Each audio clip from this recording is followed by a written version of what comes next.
കഥ തുടരുന്നു. മണിച്ചേട്ടാ, ഒന്നും പറയരുതേ, അനുചരന്മാരിൽ ഒരാൾ പതിഞ്ഞ ശബ്ദത്തിൽ യാചിക്കും പോലെ പറഞ്ഞു. അയാൾ പക്ഷെ അത് കേട്ടതേയില്ലെന്ന് തോന്നി. ശ്രദ്ധ മുഴുവൻ വാതിൽ കടന്നു വരുന്ന മനുഷ്യനിലായിരുന്നു. കർണൻ, തൻ്റെ ശത്രു. ഇവന് വേണ്ടി ഉണ്ടാക്കിയ ബോംബാണ് തനിക്ക് വിനയായി തീർന്നത്. മണിവേലുവിൻ്റെ മനസ്സിൽ ഒരു കൊടുങ്കാറ്റിരമ്പി.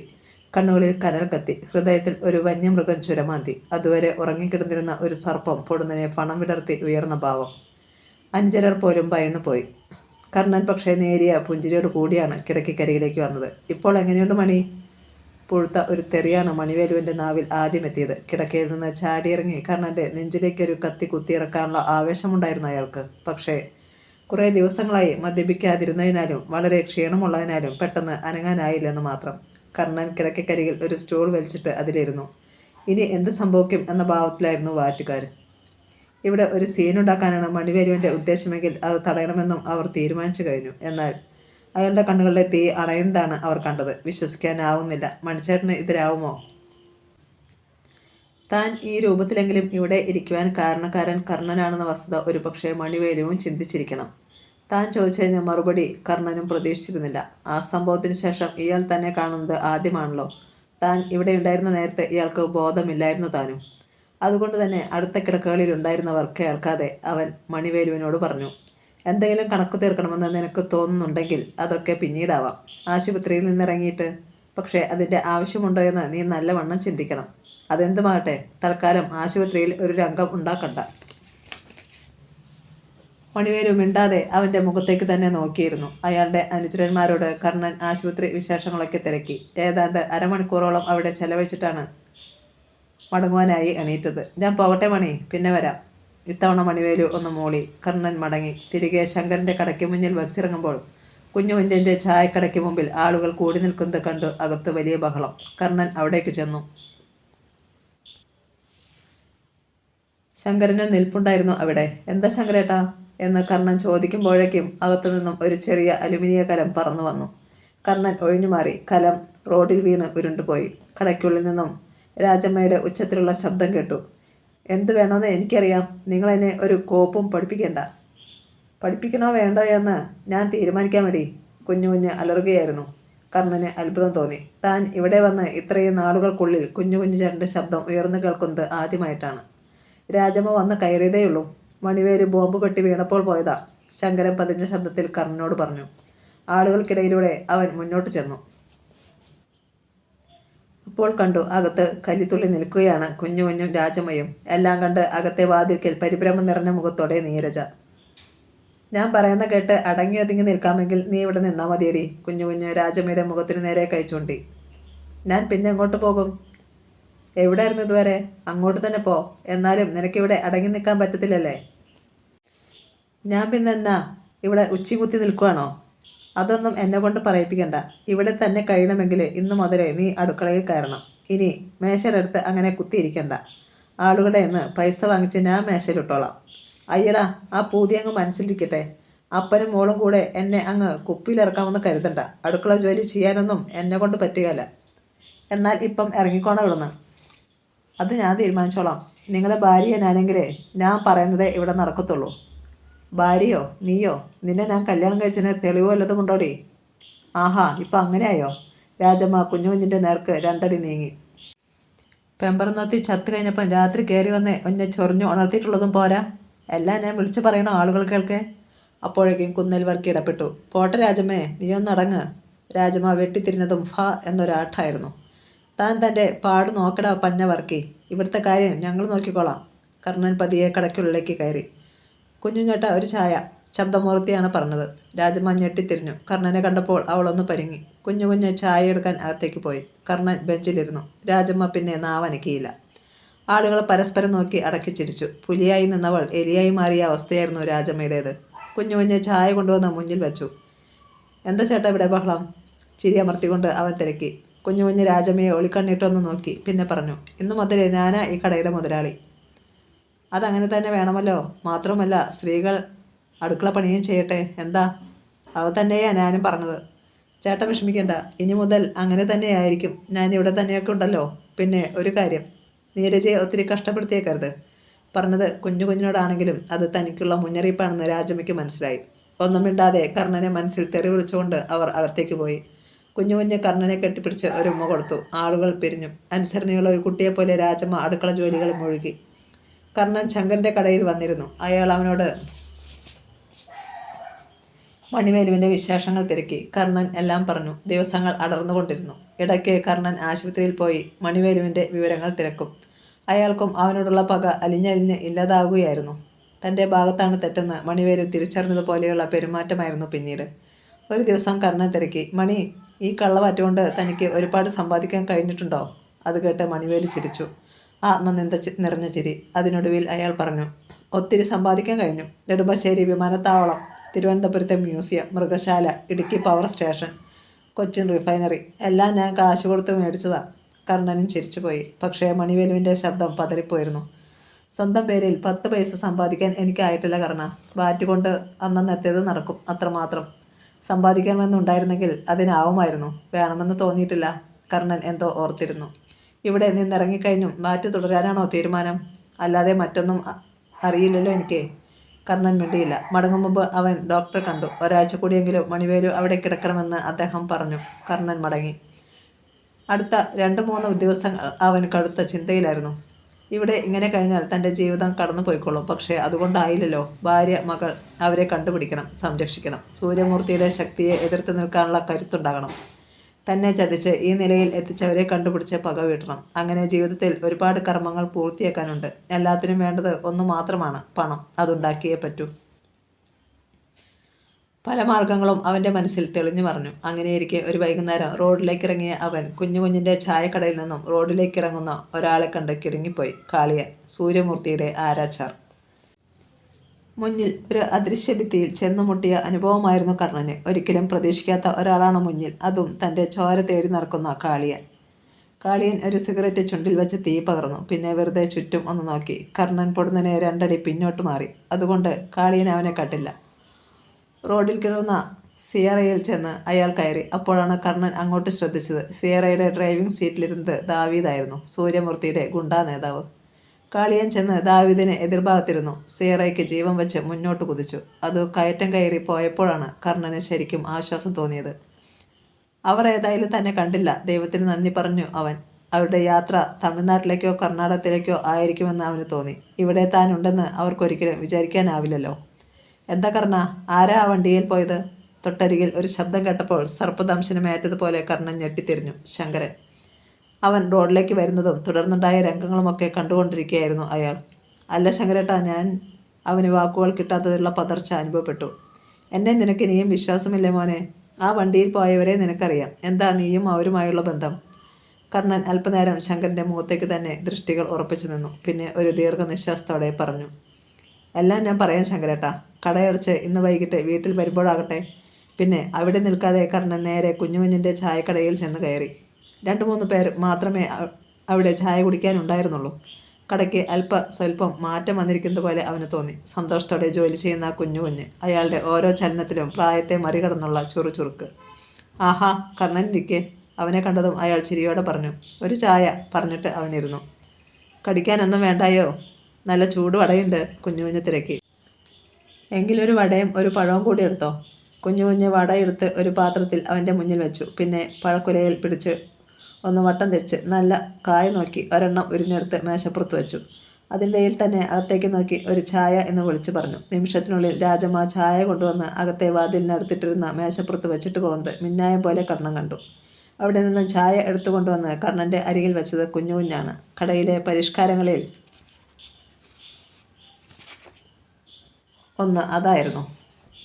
അത്യാവശ്യ ഘട്ടത്തിലല്ലാതെ രാജമ്മയ്ക്ക് മുന്നിലെ മുറിയിലേക്ക് പ്രവേശനമില്ല. പറയുന്ന സാധനങ്ങൾ കൊണ്ടുവന്ന് വാതിലിനരികിലെ മേശപ്പുറത്ത് വച്ചിട്ട് പോകും. ഇപ്പോഴെങ്ങനെ? ശബ്ദം താഴ്ത്തി കർണൻ തിരക്കി. ഒരു കുഴപ്പമില്ല. കർണൻ്റെ മരുന്ന് ശരിക്കേറ്റു. കുഞ്ഞു ശബ്ദമില്ലാതെ ചിരിച്ചു. ചായ കുടിച്ചിട്ട് സന്ധ്യയോടുകൂടി കർണൻ മുകളിലേക്ക് കയറിപ്പോയി. ശങ്കരൻ്റെ വീട്ടുമുറ്റത്ത് ഒരു കല്ലിൽ ബീഡിയും വലിച്ചുകൊണ്ടിരുന്നു. അധികം വൈകാതെ പണമുണ്ടാക്കാൻ പറ്റിയ പല മാർഗങ്ങളും അവൻ്റെ ചിന്തയിലൂടെ കടന്നുപോയിക്കൊണ്ടിരുന്നു.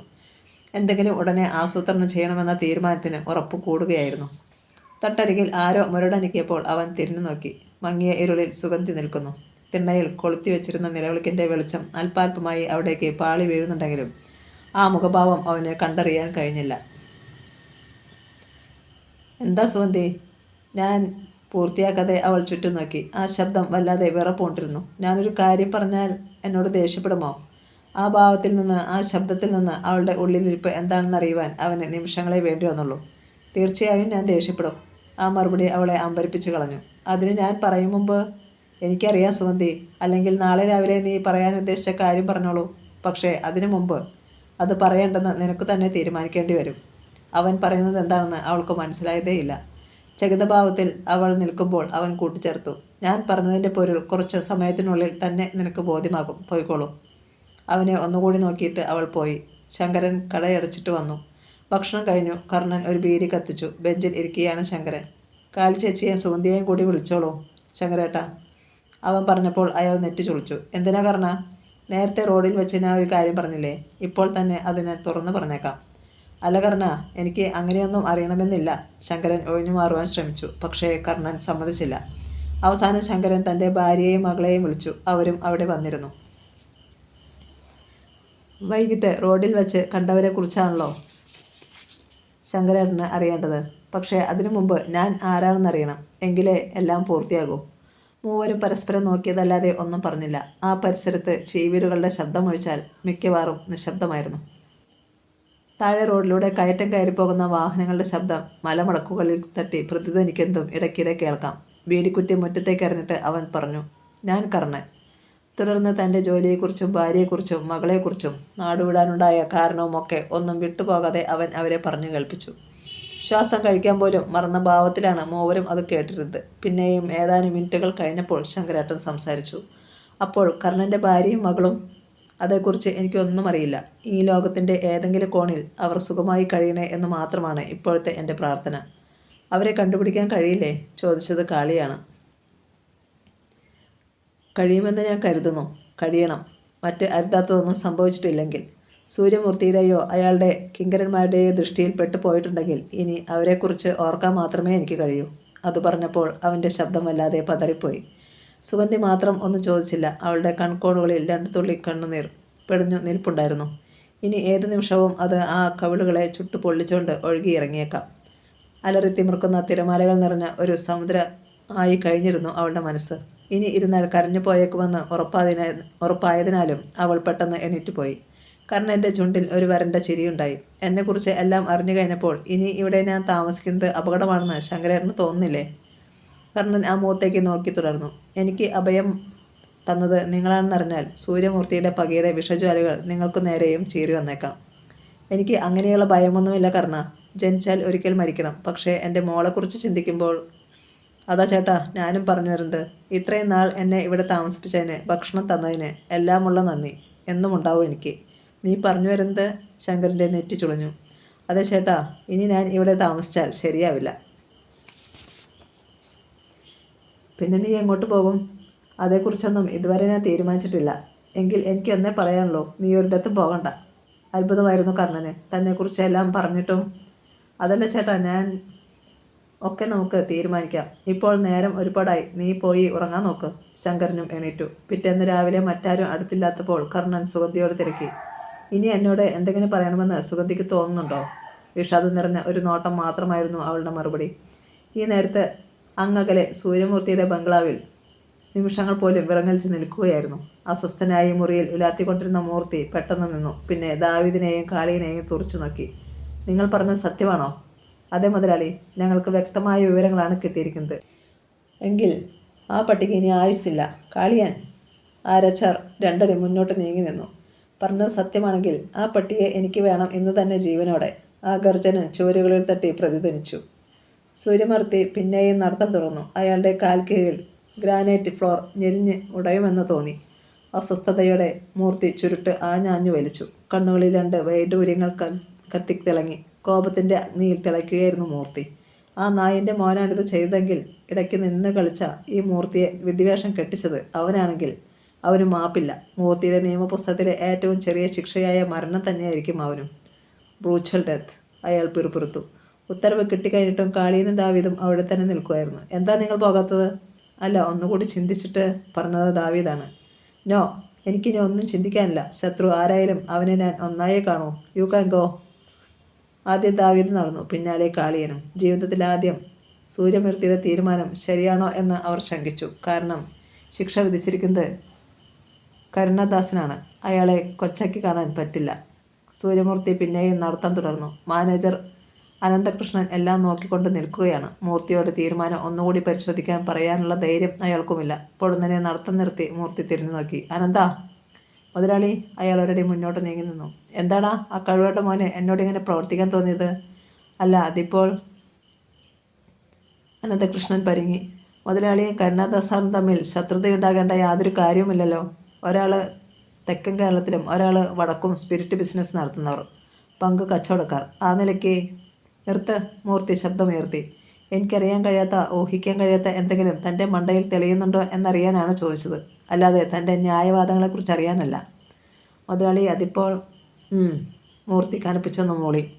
എന്നെ ഇല്ലാതാക്കിയിട്ട് കേരളം മുഴുവൻ അടക്കി വാഴാമെന്ന് ആ കഴിവേറ് മുന്നേ വെളിപാടുണ്ടായി കാണും. വരട്ടെ, കൊത്തി എരിയും ഞാൻ. എനിക്ക് ഒരു കാര്യം പറയാനുണ്ടായിരുന്നു മുതലാളി. കോപിക്കരുത്.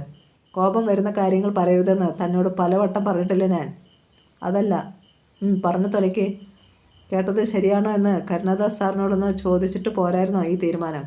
അഥവാ ആരെങ്കിലും നമ്മളെ തെറ്റിദ്ധരിപ്പിക്കാനാണ് ഇങ്ങനെയൊരു പ്രചരണം നടത്തിയതെങ്കിൽ? മൂർത്തിയുടെ കണ്ണുകൾ കുറുകി. അനന്തകൃഷ്ണൻ തുടർന്നു. കരുണാദാസ് സാറിനെ നമ്മൾ ഒട്ടും വില കുറിച്ച് കാണരുത്. വടക്കൻ കേരളത്തിൽ. അനന്തകൃഷ്ണൻ പൂർത്തിയാക്കാൻ മൂർത്തി സമ്മതിച്ചില്ല. Shut up rascal. അവന് ഈ മൂർത്തിയെ ശരിക്കറിയില്ല. ഇത്രയും കാലം എൻ്റെ കൂടെ നിന്നിട്ടും എൻ്റെ ശക്തിയിൽ തനിക്കിനിയും സംശയമാണോ അനന്ത? അതല്ല മുതലാളി, കാര്യമില്ലാത്ത കാര്യത്തിനാണ് നിങ്ങൾ രണ്ടുപേരും ഇടയുന്നതെങ്കിൽ പിന്നീട് അതൊരു വലിയ പ്രശ്നമാവില്ലേ? ഇരുവർക്കും ഗുണത്തേക്കാൾ ഏറെ ദോഷമല്ലേ ഉണ്ടാവൂ? ഇനി നീ മിണ്ടരുത്. മിണ്ടിയാൽ നിന്റെ നാവിങ്ങ പിഴുതെടുക്കും ഞാൻ. മൂർത്തിയുടെ ആ ഭാവമാറ്റം കണ്ട് അനന്തകൃഷ്ണൻ ഭയന്നു പോയി. മൂർത്തിയുടെ മനസ്സിലപ്പോൾ ഒരേയൊരു മുഖം മാത്രമേ ഉണ്ടായിരുന്നുള്ളൂ, കരുണാദാസിൻ്റെ മുഖം. എറണാകുളത്തെ തിരക്കേറിയ റോഡിലൂടെ കുതിക്കുകയായിരുന്നു അപ്പോൾ കരുണാദാസിൻ്റെ കാർ. ഇന്ന് പങ്കുകൊള്ളേണ്ട ഏതാനും ചടങ്ങുകൾ കൂടി ബാക്കിയുണ്ട്. AC കാറിൻ്റെ പിൻസീറ്റിൽ തൻ്റെ കഷണ്ടി തലയിൽ പതിയെ തടവിക്കൊണ്ട് കണ്ണുകളടച്ച് ചാരിയിരുന്നു കരുണാദാസ്. മുൻസീറ്റിൽ ഡ്രൈവർക്ക് കൂടാതെ അയാളുടെ അംഗരക്ഷക ജാഫർ ഉണ്ടായിരുന്നു. അന്നത്തെ പരിപാടികളെല്ലാം കഴിഞ്ഞപ്പോൾ രാത്രി 10:30 മണി. കാർ നേരെ മറൈൻ ഡ്രൈവിനടുത്തുള്ള ബാർ ഹോട്ടലിന് മുന്നിൽ വന്നു നിന്നു. ആ ഹോട്ടൽ കരുണാദാസിൻ്റേത് തന്നെയാണ്. ജാഫർ ഇറങ്ങി ഡോർ തുറന്നു. കരുണാദാസ് ഇറങ്ങി ചുറ്റുമൊന്ന് നോക്കി. ബാർ ക്ലോസ് ചെയ്യാനുള്ള നേരമായിരിക്കുന്നു. എങ്കിലും ഇപ്പോഴും വിശാലമായ പാർക്കിംഗ് ഏരിയയിൽ വാഹനങ്ങൾ ധാരാളമുണ്ട്. സംതൃപ്തമായ ഒരു പുഞ്ചിരിയോടെ കരുണാദാസ് അകത്തേക്ക് നടന്നു. വാച്ചർ ഭവ്യത കാട്ടിക്കൊണ്ട് ഗ്ലാസ് ഡോർ തുറന്നു കൊടുത്തു. കരുണാദാസ് തൻ്റെ പ്രൈവറ്റ് റൂമിലേക്ക് പോയി. ഹോട്ടൽ മാനേജർ ഓടിയെത്തി. കരുണാദാസ് അത്യാവശ്യം പേപ്പറുകളിലൊക്കെ ഒപ്പിട്ട് കൊടുത്തു. ഇതിനിടെ അയാളുടെ സ്ഥിരം ബ്രാൻഡായ സ്കോച്ച് ബയർ കൊണ്ടുവന്നു. 4 ലാർജ്. അതാണ് ദാസിൻ്റെ കണക്ക്. 4 കഴിച്ചു കഴിഞ്ഞപ്പോൾ സമയം 11:30. ബാർ ക്ലോസ് ചെയ്ത് കഴിഞ്ഞിരുന്നു. അയാൾ എണീറ്റു. ചില കാര്യങ്ങൾ മാനേജറെ പറഞ്ഞേൽപ്പിച്ചു. പുറത്തേക്ക് നടക്കുമ്പോൾ മൊബൈൽ ഫോൺ ശബ്ദിച്ചു. അയാൾ അതെടുത്ത് ബട്ടൺ അമർത്തുന്നതിനിടയിൽ നമ്പർ നോക്കി മനസ്സിലാക്കി. യെസ്. കഷ്ടിച്ച് 30 സെക്കൻഡ് സംസാരിച്ചു കാണും. അപ്പോഴേക്കും കരുണാദാസിൻ്റെ മുഖം വല്ലാതെ ചുവന്നു തൊടുത്തിരുന്നു. കണ്ണുകളിൽ പകയുടെ തിളക്കം. അയാൾ ഫോൺ ഓഫ് ചെയ്ത് കീശയിൽ തിരുകി. ജാഫർ കാത്തു നിൽക്കുകയായിരുന്നു. വാടാ പറഞ്ഞിട്ട് ധൃതിയിൽ നടന്നു. എന്തോ പ്രശ്നമുണ്ടെന്ന് ജാഫറിന് ഉറപ്പായി. പക്ഷേ ചോദിക്കാൻ പാടില്ല. തന്നോട് പറയേണ്ടത് ആണെങ്കിൽ ഇങ്ങോട്ട് പറയും. അതാണ് രീതി. ഇരുവരും കാറിനടുത്ത് എത്തിയപ്പോഴേക്ക് ഡ്രൈവർ പിൻഡോർ തുറന്നു പിടിച്ചു കഴിഞ്ഞിരുന്നു. കരുണാദാസ് കാറിൽ കയറി ഡോറടഞ്ഞു. ഡ്രൈവറും ജാഫറും ഒരേ നേരത്താണ് കയറിയത്. ഹോട്ടലിന് മുകളിലെ ലൈറ്റിൻ്റെ വെളിച്ചം അവിടെ പകൽ പോലെയാക്കിയിരുന്നു. പാർക്കിംഗ് ഏരിയയിൽ ഏതാനും വാഹനങ്ങൾ ഇനിയുമുണ്ട്. വെട്ടിത്തിരിഞ്ഞ് കാർ ഗേറ്റ് കടന്നു. റോഡിലെത്തിയപ്പോൾ ദാസ് പറഞ്ഞു. ജാഫർ ഒന്ന് ശ്രദ്ധിച്ചോണം. മൂർത്തി നമുക്കെതിരെ തിരിഞ്ഞിരിക്കുന്നതായി ഒരു സംശയമുണ്ട്. കരുണാദാസിൻ്റെ അസ്വസ്ഥതയുടെ കാരണം ഇപ്പോൾ ജാഫറിന് വ്യക്തമായി. അയാളുടെ ഉള്ളം ചെറുതായൊന്ന് കിടങ്ങുകയും ചെയ്തു. കാരണം സൂര്യമൂർത്തി ഒരു സ്റ്റൈൻ ഗണ്ണിനേക്കാൾ അപകടകാരിയാണ്. അയാളുടെ വേട്ടനായ്ക്കൾക്ക് ലക്ഷ്യം മാത്രമേ മുന്നിലുണ്ടാവൂ. ജാഫർ കീശയിൽ നിന്നും റിവോൾവർ വലിച്ചെടുത്ത് കയ്യിൽ വെച്ചു. റോഡിലെ തിരക്കൊഴിഞ്ഞിരുന്നില്ല. കാർ ഹൗസിംഗ് കോളനിയിലേക്കുള്ള പോക്കറ്റ് റോഡിലേക്ക് തിരിയുകയായിരുന്നു. പൊടുന്നനെ പിന്നിൽ നിന്ന് കുതിച്ചെത്തിയ സുമോ ഇടതുഭാഗത്തു കൂടി തന്നെ മുന്നോട്ട് വന്ന് മാർഗം തടഞ്ഞു. ജാഫർ. കരുണാദാസിൻ്റെ മുന്നറിയിപ്പ്. ജാഫർ റിവോൾവർ പ്രയോഗിക്കാൻ തയ്യാറായിരുന്നു. ഡ്രൈവർ ബ്രേക്കിൽ കാലാഞ്ഞമർത്തി. എങ്കിലും സുമോയിൽ പതിയെ മുട്ടിയാണ് കാർ നിന്നത്. സുമോയിൽ നിന്ന് ദാവീദിൻ്റെ നേതൃത്വത്തിലുള്ള മൂർത്തിയുടെ ഗുണ്ടകൾ കുതിച്ചിറങ്ങി. ക്ഷണത്തിൽ കാറിന് ചുറ്റും ഒരു വലയം തീർത്തു. ജാഫർ പകച്ചു. ഒരു ഏറ്റുമുട്ടൽ അനിവാര്യം. പക്ഷേ എല്ലാവരെയും തനിക്കൊരിക്കലും നേരിടാനാവില്ല. അയാളുടെ മനസ്സിലിരിപ്പ് വ്യക്തമായതുപോലെ കരുണാദാസ് ഡ്രൈവറോട് കൽപ്പിച്ചു. കാർ പിന്നോട്ടെടുക്ക്, എന്നിട്ട് മുന്നോട്ട്. ഗിയർ തെന്നി നീങ്ങി. മിന്നലിൻ്റെ വേഗത്തിൽ കാർ പിന്നോട്ട് മാറി. അവിടെ നിന്നിരുന്നവർ ചാടിയകന്നു. പിന്നെ അസ്ത്രം പോലെ കാർ മുന്നോട്ട്. അവിടെ നിന്ന് അപ്പോഴേക്കും കാളിയെ നിറയൊഴിച്ചു. കാറിൻ്റെ ഫ്രണ്ട് ഗ്ലാസിൻ്റെ ഇടതുഭാഗം ചിലന്തി വലയ പോലെയായി. പക്ഷേ മിടുക്കനായ ഡ്രൈവർ അത് അവഗണിച്ചു. വരീൻ, ദാവീദ് സുമോയിൽ ഓടിക്കയറി. മറ്റുള്ളവരും. എന്നാൽ അപ്പോഴേക്കും കരുണാദാസിൻ്റെ കാർ 1/2 കിലോമീറ്ററെങ്കിലും മുന്നിൽ എത്തിക്കഴിഞ്ഞിരുന്നു. ദാസ് മൊബൈൽ ഫോണിലൂടെ ധൃതിയിൽ ആർക്കൊക്കെയോ മെസ്സേജ് നൽകി. കഷ്ടിച്ച് 10 മിനിറ്റ്. ഏതാനും വാഹനങ്ങൾക്ക് മുന്നിൽ കുതിച്ചകലുന്ന ദാസിൻ്റെ കാറിൻ്റെ പിൻഭാഗം കണ്ടപ്പോൾ ദാവീദിന് ആവേശമായി. അയാളുടെ കാൽ ആക്സിലേറ്ററിൽ ഞെരിഞ്ഞു. പെട്ടെന്ന് മുന്നിലെ പോക്കറ്റ് റോഡിൽ നിന്നും ഒരു ബുൾഡോസർ വെട്ടിത്തിരിഞ്ഞു വന്നു. സുമോ തിരിക്കാനുള്ള നേരം കിട്ടിയില്ല. ബുൾഡോസറിൻ്റെ ബ്ലേഡ് നീണ്ടുവന്നു. അതിൻ്റെ പല്ലുകൾ സുമയുടെ സൈഡിൽ കുരുങ്ങി. ഒരു നിമിഷം. സുമയുടെ ഒരു വശത്തെ 2 ചക്രങ്ങൾ അന്തരീക്ഷത്തിൽ കറങ്ങി. പിന്നെ വന്ന വാഹനങ്ങൾ ബ്രേക്കിട്ടു. ഒരു കാറിന് പിന്നിൽ ടെമ്പോ വന്നിടിച്ചു. വന്ന വേഗത്തിൽ തന്നെ സുമോ റോഡിൽ മറിഞ്ഞു. ഡിവൈഡറുകളിൽ ഇടിച്ചുരഞ്ഞ് റോഡിലൂടെ നിരങ്ങിപ്പോയി. ഭയങ്കര ശബ്ദത്തോടെ. റോഡിൽ അഗ്നിസ്ഫുലിംഗങ്ങൾ ഉണ്ടായി. ഒരു ഞണ്ട് മാളത്തിലേക്ക് കയറും പോലെ വന്ന വഴിയിലൂടെയെന്ന് തന്നെ ബുൾഡോസർ പിന്നോട്ട് പോയി. ഫ്ലൈയിങ് സ്ക്വാഡിൻ്റെ ജീപ്പ് പാഞ്ഞെത്തിയപ്പോൾ സൂര്യമൂർത്തിയുടെ ആളുകൾ പരിക്കുകളോടെ സുമോയിൽ നിന്നും പുറത്തേക്ക് വരികയായിരുന്നു. മിനിറ്റുകൾക്കുള്ളിൽ മൂർത്തിയുടെ കാതിൽ വാർത്തയെത്തി. ബാസ്റ്റാഷ്! അലർച്ചയോടെ അയാൾ ഫോൺ വലിച്ചെറിഞ്ഞു. ഫോൺ ഭിത്തിയിലിടിച്ച് തറയിൽ വീണ് ചിതറിപ്പോയി. സൂര്യമൂർത്തിയുടെ മാനേജർ അനന്തകൃഷ്ണൻ ഭീതിയോടെ അയാളെ നോക്കി. മുതലാളി, അവൻ കളിച്ചു. ആ നായിൻ്റെ മോൻ കരുണാദാസ്. നമ്മുടെ ആളുകൾ ഒടിവും ചതവുമായി ആശുപത്രിയിലുമായി. വിടില്ല ഞാൻ അവനെ. കൊന്നു പുഴുങ്ങി തിന്നും. മൂർത്തിയുടെ ശബ്ദം ചുവരുകൾ പോലും ഏറ്റുപിടിച്ചു. അനന്തകൃഷ്ണൻ ചകിരനായി. മൂർത്തി തുടർന്നു. ഒന്നുമില്ലാത്തവനായി അവൻ എൻ്റെ കാൽക്കൽ വന്ന് വീഴ്ത്തും ഞാൻ. ഇനി സൂക്ഷിച്ചേ എന്തും ചെയ്യാവൂ മുതലാളി. നമ്മൾ കാര്യങ്ങൾ അറിഞ്ഞു എന്ന നിലയ്ക്ക് അയാൾ ഇനി കരുതി തന്നെയാവും. അനന്തകൃഷ്ണൻ പരുങ്ങലോടെയാണ് പറഞ്ഞത്. മൂർത്തി ഒന്ന് അമർത്തി മൂളി. കരുണദാസിനെ താൻ വില കുറച്ച് കണ്ടു. അവിടെയാണ് തെറ്റുപറ്റിയതെന്ന് അയാൾ ഓർത്തു. ഇപ്പോഴേറ്റ പരാജയത്തിന് ഇരട്ടി ശക്തിയിൽ താൻ തിരിച്ചടിക്കും. അത് പക്ഷേ കരുണദാസിൻ്റെ സാമ്രാജ്യത്തെ എന്നേക്കുമായി തകർത്തേക്കും. അയാൾ മറ്റൊരു ഫോൺ എടുത്തു. തൻ്റെ ആളുകൾ കൊച്ചിയിൽ കഴിയുന്നത് ബുദ്ധിയല്ല. എത്രയും വേഗം അവരെ തിരികെ കൊണ്ടുവരണം. മൂർത്തി അതിന് വേണ്ടത് ചെയ്തു. ഈ നേരത്തെ കരുണദാസ് തൻ്റെ താവളത്തിൽ ജാഫറും ഒന്നിച്ച് ചർച്ച ചെയ്തുകൊണ്ടിരുന്നതും അതുതന്നെയായിരുന്നു. എന്നെ കൊല്ലാൻ വന്നവർ മൂർത്തിയുടെ അരികിലേക്ക് ജീവനോടെ തിരിച്ചു പോകണ്ട. ഞാൻ അവരുടെ ശവങ്ങൾ അവന് സമ്മാനമായി നൽകാൻ പോവുകയാണ്. അതിനുവേണ്ടി എത്ര ശവങ്ങൾ വീണാലും അതെനിക്ക് പ്രശ്നമല്ല.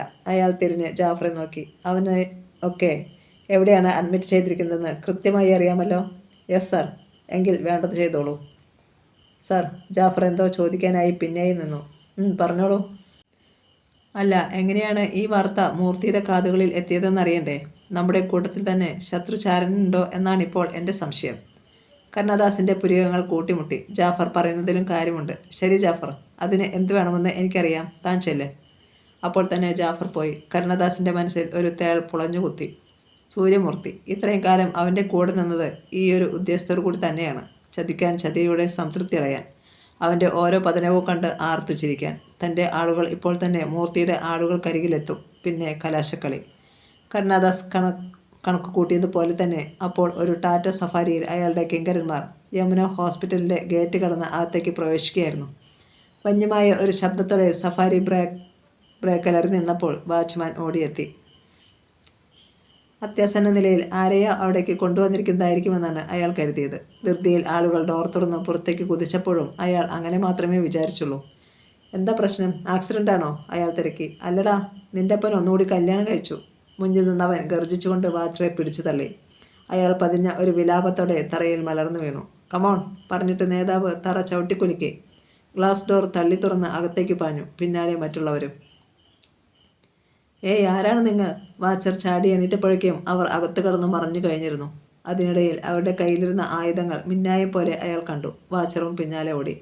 എൻക്വയറിയിൽ നിന്ന് മേശയിലേക്ക് തലച്ചായച്ചിരുന്ന് ഉറങ്ങുകയായിരുന്ന സുന്ദരിയായ യുവതി ശബ്ദം കേട്ട് നടുങ്ങി ഉണർന്നു. എവിടെയാണവർ? കുറേ മുൻപ് ഒരു ആക്സിഡൻറ്റിൽപ്പെട്ട് ഇവിടെ വന്നവർ, നേതാവ് അലറി. വേഗം പറയടി. അവരുടെ അഭാവം കണ്ടപ്പോൾ യുവതിക്ക് നാവ് ചലിപ്പിക്കാനായില്ല. അയാൾ പെട്ടെന്ന് ഒരു റിവോൾവർ വലിച്ചെടുത്ത് അവൾക്ക് നേരെ ചൂണ്ടി. ചാകാനാണോ നിന്റെ തീരുമാനം? ക്ഷണത്തിൽ അവൾ വിയർപ്പിൽ കുളിച്ചു. തൊണ്ടയിൽ നിന്നും പതറിയ വാക്കുകൾ പുറത്തു വന്നു. അവർ പോയി. കള്ളം പറയുന്നോ നായിൻ്റെ മോളെ? നീയും അവരുടെ ആളാണോടെ? അയാളുടെ കൈവിരൽ ട്രിഗറിൽ അമർന്നു തുടങ്ങി. ഞാൻ പറഞ്ഞത് സത്യമാണ്. അവരങ്ങോട്ട് പോയതേയുള്ളൂ. അവൾ വിക്കി. എവിടെയാണ് അവർ കിടന്നിരുന്നത്? അത് പറയടി. അവൾ സ്ഥലം പറഞ്ഞു.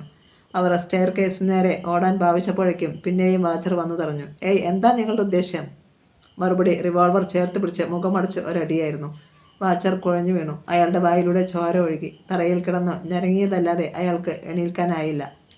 വാച്ചറിൻ്റെ പുറത്തു കൂടി തന്നെ അവർ മുകളിലേക്ക് കുതിച്ചു. റിസപ്ഷനിസ്റ്റ് പറഞ്ഞ മുറികളുടെ വാതിലുകൾ കരുതലോടെ തള്ളി തുറന്നു. പക്ഷേ അവിടെ ശൂന്യമായിരുന്നു. അവർ മുഖാമുഖം നോക്കി. പിന്നെ തിരിഞ്ഞോടി താഴെ എത്തി. വാച്ചർ ഭിത്തിയിൽ പിടിച്ച് ഒരു വിധത്തിൽ എണീറ്റ് കഴിഞ്ഞിരുന്നു. അയാൾക്കരികിൽ റിസപ്ഷനിസ്റ്റും വേറെ ചില നേഴ്സുമാരും രോഗികളുടെ ആളുകളും കൂടി നിൽപ്പുണ്ടായിരുന്നു. അവരെ കണ്ടപ്പോൾ സകലരും പിന്നാക്കം മാറി. നേതാവ് വാച്ചറിൻ്റെ ഷർട്ടിൽ കുത്തിപ്പിടിച്ച് റിവോൾവറിൻ്റെ ബാരൽ നെറ്റിയിൽ ചേർത്തമർത്തി. ടെൽമി, ഏത് വാഹനത്തിലാണ് അവർ പോയത്? ഒരു ടൂറിസ്റ്റ് കാറിൽ. അതിൻ്റെ നമ്പർ അറിയാമോ? ഇല്ല. കാറിൻ്റെ നിറം വെള്ള. നേതാവ് വാച്ചറെ വിട്ടു. പിന്നെ മൊബൈൽ ഫോണിലൂടെ കരുണദാസുമായി ബന്ധപ്പെട്ട് വിവരങ്ങൾ കൈമാറി. ജാഫർ. കരുണദാസ് വെട്ടിത്തിരിഞ്ഞു. സാർ, മൂർത്തിയുടെ ആളുകൾ പട്ടണത്തിൽ നിന്നും പുറത്തു പോകരുത്. എല്ലാ വാഹനങ്ങളും ചെക്ക് ചെയ്യണം. SP വിളിച്ച് ഞാൻ പറഞ്ഞെന്ന് പറ. സാർ. ജാഫർ അതിന് വേണ്ടത് ചെയ്തു. നേരം പുലരുവോളം പോലീസ് അന്വേഷിച്ചത് മിച്ചം. വലക്കണ്ണികൾ ഭേദിച്ച് മൂർത്തിയുടെ ആളുകൾ കൊച്ചി നഗരം വിട്ടിരുന്നു. ഫോണിൻ്റെ ശബ്ദം കേട്ടാണ് കരുണദാസ് ഉണർന്നത്. കൈനീട്ടി അയാൾ റിസീവർ എടുത്ത് കാതോട് ചേർത്തു. പട്ടിക്കഴിവരുടെ മോനെ. റിസീവറിൽ നിന്നും മെഴുകി വീണ ശബ്ദം സൂര്യമൂർത്തിയുടേതാണെന്ന് കരുണദാസ് തിരിച്ചറിഞ്ഞു. അയാൾ ഒന്ന് പകയ്ക്കുകയും ചെയ്തു. മൂർത്തി ഗർജിക്കുകയായിരുന്നു. നീ അവസാനം എന്നോട് കളിക്കാൻ തന്നെ തീരുമാനിച്ചു അല്ലേടാ? സംവിധാനം വീണ്ടെടുത്ത കരുണദാസ് ശാന്തതയോടെ തിരക്കി. എന്താ മൂർത്തി, ഉറക്കത്തിൽ താൻ പേടിപ്പെടുത്തുന്ന സ്വപ്നം വല്ലതും കണ്ടോ ഇങ്ങനെ വിളറി പിടിക്കാൻ? അങ്ങനെ മൂർത്തിയെ പേടിപ്പിക്കാൻ ഒരു സ്വപ്നത്തിന് കഴിയില്ലെന്ന് നിന്നെ അറിയിക്കാൻ വിളിച്ചതാണ് ഞാൻ. പക്ഷേ നിങ്ങളുടെ ശബ്ദം വല്ലാതെ പതറിയിരിക്കുന്നല്ലോ. What happened? നിന്റെ അപ്പൻ ചത്തു, അതാടാ കാര്യം. ചുമ്മാ ചത്തതല്ലോ, കൊന്നതല്ലേ നീ 15 വർഷങ്ങൾക്ക് മുമ്പ്. കരുണദാസ് എണീറ്റിരുന്നു. അപ്പുറത്ത് തെല്ലും മൗനം. ചിന്തിക്കുകയാണ് മൂർത്തിയെന്ന് കരുണദാസിന് മനസ്സിലായി. അയാൾ തുടർന്നു. ശ്യാംദാസിനെ അത്ര വേഗം മറക്കാൻ കഴിയില്ല നിനക്ക്. ഒന്നുമല്ലെങ്കിൽ അദ്ദേഹം ചിറകിനടിയിൽ കാത്തു സൂക്ഷിച്ചതല്ലേ നിന്നെ. എന്നിട്ടും ആ തന്തയ്ക്ക് പിറക്കഴുക കാണിച്ചവനല്ലേ നീയെ. നിന്നെ ഈ നിലയിലെത്തിച്ചവനെ കൊന്നുകളഞ്ഞില്ലേ. ശവം പോലും ആരെയും കാണിച്ചില്ലല്ലോ. ഹൃദയം പിളർന്ന് ഒരു വെടിയുണ്ട അപ്പുറം കടന്നുപോയ ഭാവത്തിലാണ് പിന്നെ മൂർത്തിയുടെ ഒച്ച കേട്ടത്. നീ അതേടാ, സംശയിക്കണ്ട. ഞാൻ ശ്യാംദാസിൻ്റെ മകൻ തന്നെയാണ്. നിന്നോട് കണക്ക് തീർക്കാൻ തന്നെയാണ് നിൻ്റെ ഒപ്പം കൂടിയതും ഇത്രയും കാലം എല്ലാം ഒളിച്ചു വച്ചതും. ഞാൻ തുടങ്ങിയിട്ടേയുള്ളടാ മൂർത്തി. നിൻ്റെ സാമ്രാജ്യം ഞാൻ തകർക്കും. അവസാനം എൻ്റെ കാൽ കീഴിലിട്ട് ചവിട്ടി അരച്ചു കൊല്ലും. കാത്തിരുന്നോ. നിൻ്റെ നിഴലിൽ പോലും ഞാൻ മരണത്തിൻ്റെ രൂപത്തിൽ പതിയിരിപ്പുണ്ട്. ഇനി ചോര കൊണ്ടുള്ള കളിയാണ്. നിനക്ക് ജയിക്കാമെങ്കിൽ ജയിച്ചോ. മറുപടിക്ക് കാക്കാതെ ശക്തിയിൽ അയാൾ റിസീവർ വയ്ക്കുമ്പോൾ വിവശനായി കട്ടിലിൻ്റെ വക്കിൽ അള്ളിപ്പിടിക്കുകയായിരുന്നു മൂർത്തി. കരുണദാസ്, ശ്യാംദാസിൻ്റെ മകൻ. അയാളുടെ മുഖം വിയർപ്പിൽ കുളിച്ചു. AC-യുടെ കുളിർമ അയാൾ അറിഞ്ഞില്ല. മനം നിറയെ ശ്യാംദാസിൻ്റെ മുഖമായിരുന്നു. സ്പിരിറ്റ് ബിസിനസ്സിൽ തൻ്റെ ഗോഡ്ഫാദർ. ഒരാളെ ശത്രുസ്ഥാനത്ത് നിർത്തിയാൽ അയാൾ ഇങ്ങോട്ട് ആക്രമിക്കും മുമ്പേ തീർത്തേക്കണം എന്ന് ഗുരുമുഖത്ത് നിന്ന് കിട്ടിയ ഉപദേശം ഗുരുവിൽ തന്നെ പരീക്ഷിച്ചു നോക്കേണ്ടി വന്നു തനിക്ക്. അതൊരാവശ്യമായിരുന്നു. അനിവാര്യമായ വിധിയെ തിരുത്തിക്കുറിക്കേണ്ട ആവശ്യം. അതല്ലാതെ തൻ്റെ മുന്നിൽ മറ്റു വഴിയൊന്നും ഉണ്ടായിരുന്നില്ല. മൂർത്തി അസ്വസ്ഥതയോടെ എണീറ്റു. ഒന്നും അറിയാതെ ഉറങ്ങിക്കിടക്കുന്ന ഭാര്യയെ നോക്കി. പിന്നെ മുറി വിട്ടിറങ്ങി. അനന്തകൃഷ്ണൻ ധൃതിപ്പെട്ട് അങ്ങോട്ട് വരുന്നുണ്ടായിരുന്നു. എന്താടാ മുതലാളി, അത് നിന്ന് ചിണങ്ങാതെ കാര്യം പറയടാ. വാളയാർ ചെക്ക് പോസ്റ്റ് കടന്നു വന്ന നമ്മുടെ 5 സ്പിരിറ്റ് ടാങ്കറുകൾ കാണാനില്ല. അത് കേട്ട് തലയിൽ ഒരു ഇടിമിന്നൽ പുളഞ്ഞിറങ്ങിയതുപോലെ മൂർത്തി കിടുങ്ങി.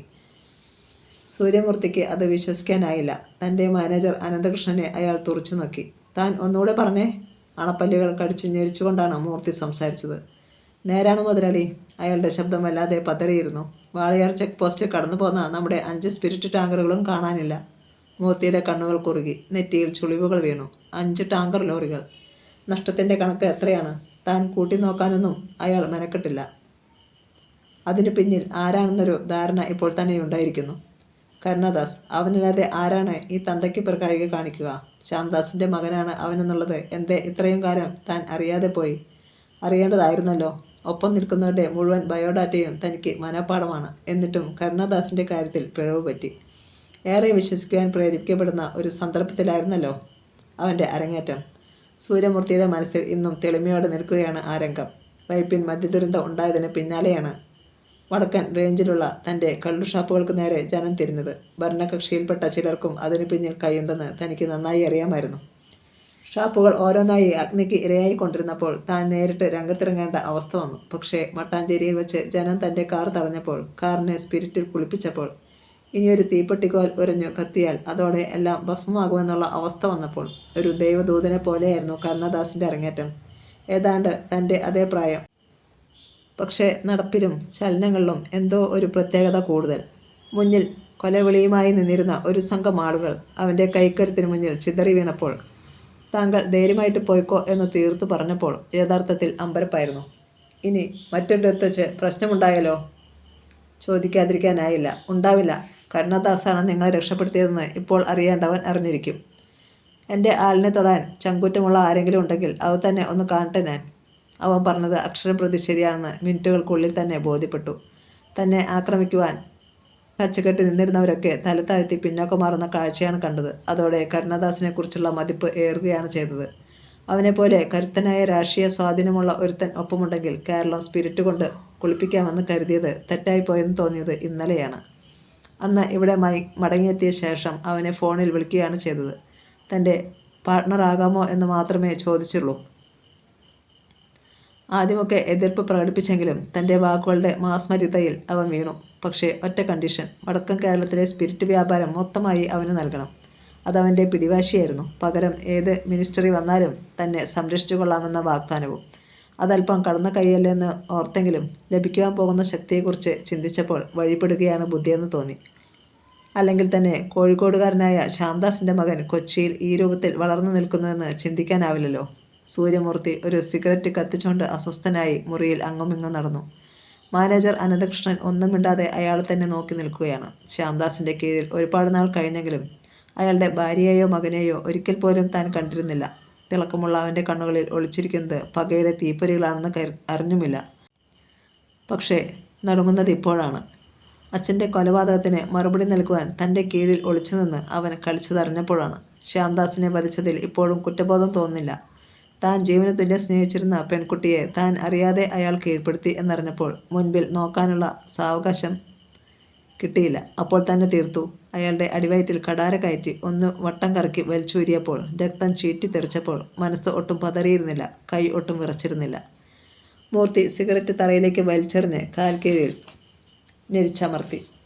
ഇതുപോലെ ഒരു ദിവസം അവനും തീരും. കത്തി നിൽക്കുന്ന അവനിലെ ആവേശത്തിൻ്റെ അഗ്നിയും അണയ്ക്കും ഞാൻ. വിടില്ല. അങ്ങനെയൊരു ചരിത്രം മൂർത്തിക്കില്ല. മൂർത്തിയുടെ നിയമപുസ്തകത്തിൽ ഇനിയൊരു പുതിയ അധ്യായം എഴുതി ചേർക്കാനാവില്ല. നടത്തം നിർത്തി അനന്തകൃഷ്ണനോട് എന്തോ പറയാൻ ഭാവിക്കുകയായിരുന്നു അയാൾ. പെട്ടെന്നാണ് മൊബൈൽ ഫോൺ ശബ്ദിച്ചത്. അയാൾ അതെടുത്തു. അതിൽ തെളിഞ്ഞ നമ്പർ കരുണദാസിൻ്റെതാണെന്ന് കണ്ടപ്പോൾ മനസ്സിൽ കാളസർപ്പം പണമിടർത്തി. മൂർത്തി ഫോൺ കാതോട് ചേർത്തു. എന്താ മധ്യരാജാവേ, സുഖമല്ലേ? കരുണദാസിൻ്റെ ശബ്ദം. അതേടാ. മൂർത്തിയുടെ ഒച്ചയുയർന്നു. നിന്നെപ്പോലെ ഒരു ഞാനൂൽ തലയുയർത്തിയാൽ മൂർത്തിയുടെ ഒരു രോമം പോലും ചലിക്കില്ല. അപ്പുറത്തു നിന്നും അടക്കിയ ചിരി കേട്ടു. 5 ടാങ്കർ ലോറികളും അതിലെ സ്പിരിറ്റും നിനക്ക് ഒരു രോമത്തേക്കാൾ വില കുറഞ്ഞ സാധനമാണെന്ന് എനിക്ക് നന്നായിട്ടറിയാം. പക്ഷേ ഈ സംഭവത്തോടെ നിന്റെ മനസ്സിൽ ഒരു പോറൽ വീഴാൻ ഞാൻ ഇടയായിട്ടുണ്ടെങ്കിൽ എനിക്ക് വൻ വിജയമായി കണക്കാക്കാം. കളിക്കുന്നെങ്കിൽ നേരിട്ട് കളിച്ചു നോക്കടാ. മൂർത്തി പഠിപ്പിച്ചു തരാം നിനക്ക് പുതിയ പാഠങ്ങൾ. അയാൾ കളപ്പല്ലുകൾ കടിച്ചു പൊട്ടിച്ചു. അപ്പോഴും കരുണദാസ് ചിരിച്ചു. നേരിട്ടുള്ള കളിക്ക് മുമ്പുള്ള റിഹേഴ്സൽ മാത്രമാണിത്. നിന്നെ കളിക്കളത്തിലേക്ക് ക്ഷണിക്കാനുള്ള എൻ്റെ തന്ത്രം. നീ ഇറങ്ങിയിട്ട് വേണം എനിക്ക് ശരിക്കുള്ള കളി കളിക്കാൻ. പിന്നെ നിന്റെ സ്പിരിറ്റ് എൻ്റെ ഗോഡൗണിൽ ഭദ്രമായുണ്ട്. ഇപ്പോഴത് വിദേശ മദ്യമായി മാറിക്കൊണ്ടിരിക്കുകയാണ്. രോഷത്തോടെ മൂർത്തി ഫോൺ ഓഫ് ചെയ്തു. അനന്തരം മാനേജറെ നോക്കി. അനന്ത, ദാസിൻ്റെ സ്പിരിറ്റ് ലോറികൾ എന്നൊക്കെ ഏത് വഴി വരും? അവയുടെ എണ്ണം, എല്ലാത്തിൻ്റെയും വിശദമായ റിപ്പോർട്ടുകൾ ഇന്ന് തന്നെ എനിക്ക് കിട്ടണം. ശരി മുതലാളി. ഉറച്ച കാലടികളോടെ മൂർത്തി തൻ്റെ പ്രൈവറ്റ് റൂമിലേക്ക് നടന്നു. കുഞ്ഞുകുഞ്ഞിൻ്റെ ചായക്കടയിൽ നിന്നും പുറത്തിറങ്ങിയ കർണൻ്റെ അടുത്തേക്ക് ബാർബർ ഷോപ്പിൽ നിന്നിറങ്ങിയ രാജൻ തിടുക്കത്തിൽ വന്നു. കർണ, മണിവേലു നാളെയാണോ ആശുപത്രിയിൽ നിന്ന് വരുന്നത്? ആ, അവനൊന്ന് മൂളി. കർണൻ നാളെ ആശുപത്രി പോകുന്നുണ്ടോ? എന്തിനാ? താൻ വരുന്നോ? ഓ, അതെന്ത് ചോദ്യം? എനിക്ക് അതിനെങ്ങാണ്ട് നേരമുണ്ടോ? ഒരു സൈക്കിളുള്ളത് അഴിച്ചു കൂട്ടണമെന്ന് വിചാരിക്കാൻ തുടങ്ങിയിട്ട് നാൾ കുറേയായി. കർണൻ ചിരിച്ചു. അല്ല, എൻ്റെ ചോദ്യം കേട്ടപ്പോൾ ഞാൻ കരുതി താൻ വരുന്നെന്ന്. അവൻ മുന്നോട്ട് നടന്നു. ആ പോക്ക് നോക്കി രാജൻ പിറുപിറുത്തു. ഇവനൊക്കെ എന്നാ മനുഷ്യരാ? ഒരു വിശേഷം ചോദിക്കാമെന്ന് വെച്ചപ്പം. കർണൻ ശങ്കരൻ്റെ കടയിൽ ചെന്നിരുന്നു. ആർക്കോ ബീഡി എണ്ണി കൊടുക്കുകയായിരുന്ന ശങ്കരൻ തലയുയർത്തി. എന്താ കർണ, മുഖത്തൊരു വാട്ടം? ഏയ്, ഒന്നുമില്ല ചേട്ടാ. കടയിൽ മറ്റാരൊക്കെയോ ഉണ്ടായിരുന്നതിനാൽ ശങ്കരൻ പിന്നെ ഒന്നും ചോദിച്ചില്ല. എന്നാൽ വൈകിട്ട് വീട്ടിൽ എത്തിക്കഴിഞ്ഞ ഉടനെ അയാൾ ചോദ്യം ആവർത്തിച്ചു. ആദ്യമൊന്നും കർണനൊന്നും പറയാൻ കൂട്ടാക്കിയില്ലെങ്കിലും കാളിയും സുഗന്ധിയും എല്ലാം ചേർന്ന് നിർബന്ധിച്ചപ്പോൾ നാവനങ്ങി. ഇന്ന് എൻ്റെ മകളുടെ പിറന്നാളായിരുന്നു. എല്ലാവരും ദുഃഖത്തോടെ അവനെ നോക്കി. ഒന്നും മിണ്ടാൻ ആർക്കും കഴിഞ്ഞില്ല. അവൻ തുടർന്നു. എൻ്റെ പൊന്നുമോള് ജീവിച്ചിരിപ്പുണ്ടോ ഇല്ലയോ എന്ന് ആർക്കറിയാം. മരിക്കും മുമ്പ് അവളെയും സീതയെയും ഒരു വട്ടമെങ്കിലും ഒന്ന് കണ്ടിരുന്നെങ്കിൽ. കാണും കർണ, നിനക്ക് അവരെ തിരിച്ചു കിട്ടുകയും ചെയ്യും, ശങ്കരൻ ഉറച്ചു പറഞ്ഞു. കർണൻ്റെ ചുണ്ടിൽ വരണ്ട ഒരു ചിരിയുണ്ടായി. പ്രതീക്ഷ ഒട്ടുമില്ലാത്തവൻ്റെ ഭാവം. മണിവേലു നാളെ എത്തും അല്ലേ? ശങ്കരൻ വിഷയം മാറ്റി. കർണൻ മൂളി. ആ രാത്രി അവന് ഒട്ടും ഉറങ്ങാൻ കഴിഞ്ഞില്ല. സുദൃഢമായ ഒരു തീരുമാനം എടുക്കുകയായിരുന്നു അവൻ. പിറ്റേന്ന് രാവിലെ തന്നെ കർണൻ ആശുപത്രിയിൽ ചെന്നു. ഒരുപാട് ദിവസങ്ങൾക്ക് ശേഷം പുറം ലോകത്തേക്ക് ഇറങ്ങുന്നവൻ്റെ സന്തോഷമുണ്ടായിരുന്നു അയാളുടെ മുഖത്ത്. നേതാവ് ആശുപത്രിയിൽ നിന്നും മടങ്ങുന്ന ദിവസമായതിനാൽ അനുയായികൾ എല്ലാം രാവിലെ അവിടെ എത്തിക്കഴിഞ്ഞിരുന്നു. ഹൃദയപൂർവ്വമാണ് മണിവേലു കർണനെ സ്വാഗതം ചെയ്തത്. കുറച്ചു നേരത്തെ സൗഹൃദ സംഭാഷണത്തിന് ശേഷം മണിവേലു പറഞ്ഞു. കർണ, നിന്നോട് ഒരു കാര്യം പറയണമെന്ന് കുറേ നാളായി വിചാരിക്കുന്നു ഞാൻ. ചോദ്യഭാവത്തിൽ അവൻ അയാളുടെ മുഖത്തേക്ക് നോക്കി. മണിവേലു തുടർന്നു. ഞാൻ നിന്നെ ഒത്തിരി ദ്രോഹിച്ചെങ്കിലും എന്നോട് ഇങ്ങനെയൊക്കെ പെരുമാറാൻ കഴിയുന്ന നിന്നെ എനിക്കൊട്ടും മനസ്സിലാകുന്നില്ല. സാധാരണ ഒരു മനുഷ്യന് ഇങ്ങനെ ആകാൻ കഴിയുമെന്ന് എനിക്കൊട്ടും വിശ്വാസവുമില്ല. നീ വലിയവനാണ്. നിന്റെ മുന്നിൽ ഒരു കടുകുമണിയോളം ചെറുതാവുകയാണ് ഞാൻ. അതുകൊണ്ട് തന്നെ നിന്നോട് മാപ്പ് ചോദിക്കുന്നതിൽ എനിക്കൊരു നാണക്കേടും തോന്നുന്നില്ല. കർണൻ എന്തോ പറയാൻ ഭാവിച്ചപ്പോൾ തടഞ്ഞുകൊണ്ട് അയാൾ കൂട്ടിച്ചേർത്തു. എന്നോട് ക്ഷമിക്കണം നീ. ഇനി എന്നും നമ്മൾ നല്ല സുഹൃത്തുക്കളായിരിക്കണം. അയാളുടെ ശബ്ദം പതറി. എന്താ മണിവേലു ഇങ്ങനെ? കർണൻ അയാളുടെ തോളിൽ കൈവച്ചു. താൻ എന്നോട് ക്ഷമ ചോദിക്കേണ്ട കാര്യമൊന്നുമില്ല. ഓരോ മനുഷ്യനും പരുക്കനും അല്ലാതെയുമാവുന്നത് അവൻ വളരുന്ന സാഹചര്യങ്ങൾക്കനുസരിച്ചാണ്. തൻ്റെ കാര്യത്തിലും അതാണ് സംഭവിച്ചിരിക്കുന്നതെന്ന് എനിക്കറിയാം. കർണൻ അത് പറയുമ്പോൾ അത്ഭുതം നിറഞ്ഞ ഭാവമായിരുന്നു മണിവേലിൻ്റെ മുഖത്ത്. പക്ഷേ വേറെ ചില തീരുമാനങ്ങളുമായാണ് ഇന്ന് ഞാൻ വന്നിരിക്കുന്നത്. ഇനി ഇങ്ങനെ ജീവിതകാലം മുഴുവനും മാറ്റും കച്ചവടവുമായി നടന്നാൽ പോരാ. അതുകൊണ്ട് എന്ത് കിട്ടാനാണ്? കർണൻ തുടർന്നു. തത്വശാസ്ത്രങ്ങൾ മാറ്റി നിർത്തി പണം ഉണ്ടാക്കാനുള്ള ഒരു വഴി കണ്ടെത്തിയിരിക്കുകയാണ് ഞാൻ. അല്പം അപകടം പിടിച്ച പണിയാണതെങ്കിലും ജീവിക്കണമെങ്കിൽ പണം വേണം. താൻ എൻ്റെ ഒപ്പം നിൽക്കുകയാണെങ്കിൽ നമുക്ക് ആ വഴിയിലൂടെ മുന്നോട്ട് പോകാം. കർണൻ എന്താണോ ഉദ്ദേശിക്കുന്നതെന്നറിയുവാൻ മണിവേലുവും അനുയായികളും ആകാംക്ഷയോടെ അവൻ്റെ മുഖത്തേക്ക് ഉറ്റുനോക്കി. അല്പനേരം കഴിഞ്ഞാണ് കർണൻ സംസാരിച്ചത്. കുറേ ദിവസങ്ങളായി എൻ്റെ മനസ്സിൽ ഉറച്ച ഒരു തീരുമാനത്തിനായുള്ള വടംവലി നടക്കുകയായിരുന്നു. ഏതായാലും കഴിഞ്ഞ രാത്രിയിൽ ഞാൻ അതങ്ങ് ഉറപ്പിക്കുക തന്നെ ചെയ്തു. അപ്പോഴും കാര്യം എന്തെന്ന് വ്യക്തമാക്കാതെ അവൻ സംസാരം തുടർന്നു. എനിക്കുമുണ്ടടോ ഒരുപാട് കഥകൾ, ചോരയുടെയും കണ്ണീരിൻ്റെയും. പക്ഷേ ഒന്നും എൻ്റെ തെറ്റുകൊണ്ട് സംഭവിച്ചതല്ല. സാഹചര്യവും വിധിയും ചിലരുടെ കുതന്ത്രങ്ങളും ഒത്തുചേർന്നപ്പോൾ ഞാൻ ഇങ്ങനെയായി. നഷ്ടപ്പെട്ടവരുടെ വേദന മറ്റാരേക്കാളും അറിയുന്നവനായി എന്നെ ഈ നിലയിൽ എത്തിച്ചവരോട് എനിക്ക് പകവീട്ടണം. ഒന്നെങ്കിൽ ഒരു ദിവസം മറ്റുള്ളവരുടെ മുന്നിൽ എനിക്ക് രാജാവാകണം. എല്ലാത്തിനും വേണ്ടത് പണമാണ്, പിന്നെ കൈക്കരുത്തും. നമ്മൾ ഇരുവരും ഒന്നിച്ചു നിന്നാൽ അത് വേണ്ട പോലെ ഉണ്ടാകും. തനിക്കും തൻ്റെ ആളുകൾക്കും സമ്മതമാണോ? അതാണ് എനിക്കറിയേണ്ടത്. കർണൻ ഓരോ മുഖത്തേക്ക് മാറി മാറി നോക്കി. മുൻപിൻ നോക്കേണ്ടവരല്ല കർണ ഞാനും എൻ്റെ ആളുകളും. കൊല്ലാനും ചാവാനുമാണെങ്കിൽ പോലും ഇനി നിൻ്റെ ഒപ്പം ഞങ്ങളുണ്ടാവും. പറഞ്ഞോളൂ, എന്താണെങ്കിലും പറഞ്ഞോളൂ, മണിവേലു പ്രോത്സാഹിപ്പിച്ചു. വാർഡിൽ മറ്റ് കിടക്കകളിലുള്ളവർ കേൾക്കാതെ കർണൻ തൻ്റെ ആശയം വിശദീകരിച്ചു. മണിവേലുവും അനുയായികളും ശ്രദ്ധയോടെ കേട്ടു. നമ്മൾ കരുതുന്നതിനേക്കാൾ കൂടുതൽ ലാഭം കിട്ടുന്ന ഒരു ബിസിനസ്സാണിത്. തർക്കമില്ല, മണിവേലു സമ്മതിച്ചു. ഉദ്ഘാടന വെടിക്കൊട്ടോടുകൂടി തന്നെയാകുമ്പോൾ ആളുകൾ ഒന്ന് പകയ്ക്കും. കർണനും സന്തോഷമായി. ഉച്ചയ്ക്ക് മുമ്പ് മണിവേലുവിനെ ഡിസ്ചാർജ് ചെയ്തു. അയാളുടെ വലതു കൈക്ക് പൂർണ്ണ സ്വാതന്ത്ര്യം കിട്ടണമെങ്കിൽ മാസങ്ങൾ കഴിയണമെന്നാണ് ഡോക്ടർ പറഞ്ഞിരിക്കുന്നത്. പൊള്ളലേറ്റ പാടുകൾ ബീഭത്സമായി തുടരുകയാണ്. വളരെ സാവധാനത്തിലേ അത് മാറും. ഒരു ടാക്സിയിലാണ് അവർ ആശുപത്രിയിൽ നിന്നും മടങ്ങിയത്. കുഞ്ഞിൻ്റെ ചായക്കടയ്ക്ക് മുന്നിലെത്തിയപ്പോൾ നിർത്താൻ മണിവേലു പറഞ്ഞു. ഡ്രൈവർ അനുസരിച്ചു. മണിവേലുവും കർണനും ആദ്യം ഇറങ്ങി, പിന്നാലെ മറ്റുള്ളവരും. കാർ പണം നൽകി പറഞ്ഞയച്ചു. എല്ലാ കടകളിൽ നിന്നും ആളുകൾ എത്തിനോക്കി. കർണനും മണിവേലുവും ഒന്നിച്ചു നിൽക്കുന്നതാണ് അവരിൽ ഏറെ അത്ഭുതം ഉളവാക്കിയത്. എൻ്റെ കൊച്ചാട്ടാ, എന്നാലും ഇവരെ രണ്ടിനെയും കൂടെ ഇങ്ങനെ കാണാൻ കഴിയുമെന്ന് ഞാൻ പോലും കരുതിയില്ല കേട്ടാ. മുടി വെട്ടുന്നതിനിടയിൽ രാജൻ ചെറിയാച്ചനോട് പറഞ്ഞു. ചെറിയാച്ചൻ നെറ്റി ചുളിച്ചു. അതെന്നാടാ നീ പോലും എന്ന് പറഞ്ഞത്? നിന്നേക്കാൾ ക്യാമന്മാരും ഇവിടെ ഇല്ലയോ? അല്ലെങ്കിൽ ഈ ഞാൻ തന്നെ നിന്നേക്കാൾ ക്യാമനല്ലേടാ? അതെ അതെ, പക്ഷേ എന്നെക്കൊണ്ട് പറയാതിരിക്കുന്നതാ ഭേദം, രാജൻ പിറുപിറുത്തു. നീ വല്ലതും പറഞ്ഞോടാ? പറഞ്ഞില്ല, മനസ്സിൽ വിചാരിച്ചതാ. മനസ്സിൽ വിചാരിക്കുന്നത് പുറത്ത് കേൾക്കുമോടാ? എൻ്റെ മനസ്സങ്ങനെയാ, ചിലപ്പം പുറത്ത് കേൾക്കും. എന്താ തനിക്ക് അതിന് നഷ്ടമൊന്നുമില്ലല്ലോ? ചേടാ, ഇത് നല്ല കൂത്ത്. പുറത്തേക്ക് ഒന്ന് കൂടി നോക്കിയിട്ട് രാജൻ ധൃതിയിൽ മുടിവെട്ട് തുടർന്നു. കുഞ്ഞുഞ്ഞിൻ്റെ ചായക്കടയിലേക്ക് കർണനും മണിവേലുവും ഒന്നിച്ചാണ് കയറി ചെന്നത്. അവിടെ കാപ്പി കുടിച്ചുകൊണ്ടിരുന്നവർ പെട്ടെന്ന് എഴുന്നേറ്റു. ആളുകൾ കടകൾക്ക് പുറത്തിറങ്ങി ഈ കാഴ്ച കണ്ടു നിൽക്കുകയായിരുന്നു. കുഞ്ഞും മിഴിച്ചു നോക്കി. മണിവേലു ചിരിച്ചുകൊണ്ട് അയാളോട് തിരക്കി. എന്തൊക്കെയുണ്ട് കുഞ്ഞു കുഞ്ഞു വിശേഷങ്ങൾ? അല്ല അത് പിന്നെ. അയാൾ പരുങ്ങി. പെട്ടെന്ന് അകത്തുനിന്നും ഉറക്കെ നിലവിളിച്ചുകൊണ്ട് രാജമ്മ ഓടി വന്നു. മണിച്ചേട്ടാ, ഇവരെല്ലാവരും കൂടി എന്നെ അടുക്കളയിലാക്കി എന്ന് പറഞ്ഞ് അയാളുടെ കാൽക്കൽ വീണു. മണിവേലു ആദ്യം ഒന്ന് അമർന്നെങ്കിലും പിന്നെ ചിരിച്ചുകൊണ്ട് കർണനെ നോക്കി കണ്ണിറുക്കി. ആരാ രാജമ്മ നിന്നോട് ഈ ക്രൂരത കാണിച്ചത്? എൻ്റെ ഭർത്താവും ഈ കർണനും കൂടി. ഏതായാലും നീ എണീക്ക്.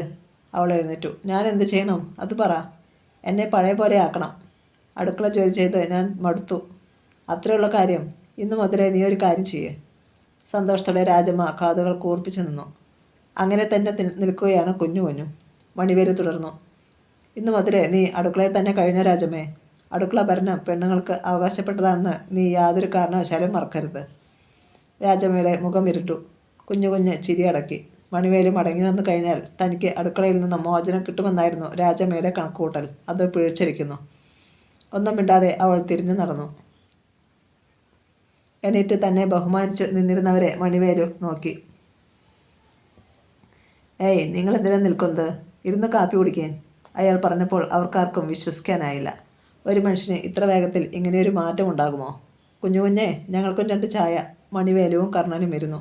ചായ മുന്നിലെത്തി. പിന്നെ എന്തൊക്കെയാണ് ഇവിടുത്തെ വിശേഷങ്ങൾ? ഓ, ഇങ്ങനെയൊക്കെ പോകുന്നു മണി. കുഞ്ഞു കുഞ്ഞ് അവർക്ക് അടുത്ത് തന്നെ നിന്നു. ചായ കുടിച്ചു കഴിഞ്ഞ് മണിവേലു മേശപ്പുറത്ത് പണം വെച്ചപ്പോഴാണ് കുഞ്ഞു കുഞ്ഞ് പിന്നെയും അമരുന്നത്. ഈ കവലയിൽ വന്ന് ആരുടെ കയ്യിൽ നിന്നും എന്തു സാധനം വാങ്ങിയാലും പണം കൊടുക്കാതെ നടന്നു പോയിട്ടുള്ള മണിവേലു ആദ്യമായി തൻ്റെ രീതിയിൽ മാറ്റം വരുത്തിയിരിക്കുന്നു. കർണനാണ് അതിന് കാരണക്കാരനെന്ന് അയാൾക്കറിയാമായിരുന്നു. അവിടെ നിന്നിറങ്ങി ശങ്കരൻ്റെ കടയിലെത്തിയ മണിവേലു ഒരു പാക്കറ്റ് സിഗരറ്റ് വാങ്ങിയതിനും പണം കൊടുത്തു. പിന്നെ കുറച്ചുനേരം അവിടെ ഇരുന്ന് സംസാരിച്ചതിന് ശേഷം പിന്നെ കാണാമെന്ന് കർണനോട് പറഞ്ഞിട്ട് അനുയായികളെയും കൂട്ടി നടന്നുപോയി. അന്ന് അവിടുത്തെ ചർച്ച മുഴുവൻ മണിവേലുവിൽ ഉണ്ടായ മാറ്റത്തെക്കുറിച്ചായിരുന്നു. അതിന് കാരണക്കാരനായ കർണനെ അവർ വാനോളം പുകഴ്ത്തി. വൈകിട്ട് വീട്ടിൽ മടങ്ങിയെത്തിയ ശങ്കരനും പറയാനുണ്ടായിരുന്നത് അതൊന്നും മാത്രമാണ്. എന്നാലും ഇങ്ങനെ മാറാൻ പറ്റുമോ ഒരാൾക്ക്? മോനെ കർണ, നീ ഇവിടെ വന്നത് ഞങ്ങളുടെ ഭാഗ്യമാടാ. അല്ലെങ്കിൽ ആ മണിവേലു എന്നും ഞങ്ങളെ ഇട്ട് കഷ്ടപ്പെടുത്തിയാനെ. കാളിയും സുഗന്ധിയും കൃതജ്ഞത നിറഞ്ഞ ഭാവത്തിൽ അവനെ തന്നെ നോക്കി നിൽക്കുകയായിരുന്നു. തൻ്റെ മനസ്സിലുള്ള ഒരു വിവരം ഇവരോട് പറയാൻ പറ്റിയ സമയം ഇത് തന്നെയാണെന്ന് കർണന് തോന്നി. നിങ്ങളാരും മറ്റൊന്നും വിചാരിക്കല്ലേ ശങ്കരേട്ടാ എന്ന മുഖവരയോട് കൂടിയാണ് അവൻ പറഞ്ഞത്. ഞാൻ 2-3 ദിവസങ്ങൾ കൂടിയേ ഇവിടെ ഉണ്ടാകൂ. 3 കണ്ണകളിൽ നിന്നും ഒരുപോലെയാണ് ശബ്ദം ഉയർന്നത്. കർണൻ എങ്ങോട്ട് പോകുന്നു? ഒന്നും തീരുമാനിച്ചിട്ടില്ലെങ്കിലും ഇവിടെ നിന്നും മടങ്ങേണ്ട നേരമായെന്ന് മനസ്സ് പറയുന്നു. വേണ്ട മോനെ, ഈ മലയിൽ കൃഷിയും ചെയ്ത് നീ ഇവിടെ തന്നെ അങ്ങ് കൂട്. അത് പറ്റില്ല ശങ്കരേട്ടാ, എനിക്ക് പോകണം. എൻ്റെ ഭാര്യയും കുഞ്ഞിനെയും കണ്ടുപിടിക്കണം. എന്നെ ഈ നിലയിൽ എത്തിച്ചവർക്ക് മുന്നിൽ തലയുയർത്തി നിൽക്കണം. ഇവിടെ ഒതുങ്ങിക്കൂടിയാൽ എനിക്ക് അതിനൊന്നും കഴിഞ്ഞെന്ന് വരില്ല. പിന്നെ ആരും ഒന്നും പറഞ്ഞില്ല. സുഗന്ധിയുടെ കവിളുകളെ നനപ്പിച്ചുകൊണ്ട് 2 കണ്ണുനീർത്തുള്ളികൾ താഴേക്കടർന്നു. ഈ നേരത്ത് വാളയാർ ചെക്ക് പോസ്റ്റിൽ എത്താതെ തന്നെ വനത്തിലൂടെയുള്ള ഒരു കുറുക്കു വഴിയിലൂടെ ആടിയുലഞ്ഞ് 2 ടാങ്കർ ലോറികൾ ഇപ്പുറത്തേക്ക് വരികയായിരുന്നു. അവയ്ക്ക് മുന്നിൽ ഒരു പൈലറ്റ് ജീപ്പ് ഉണ്ടായിരുന്നു.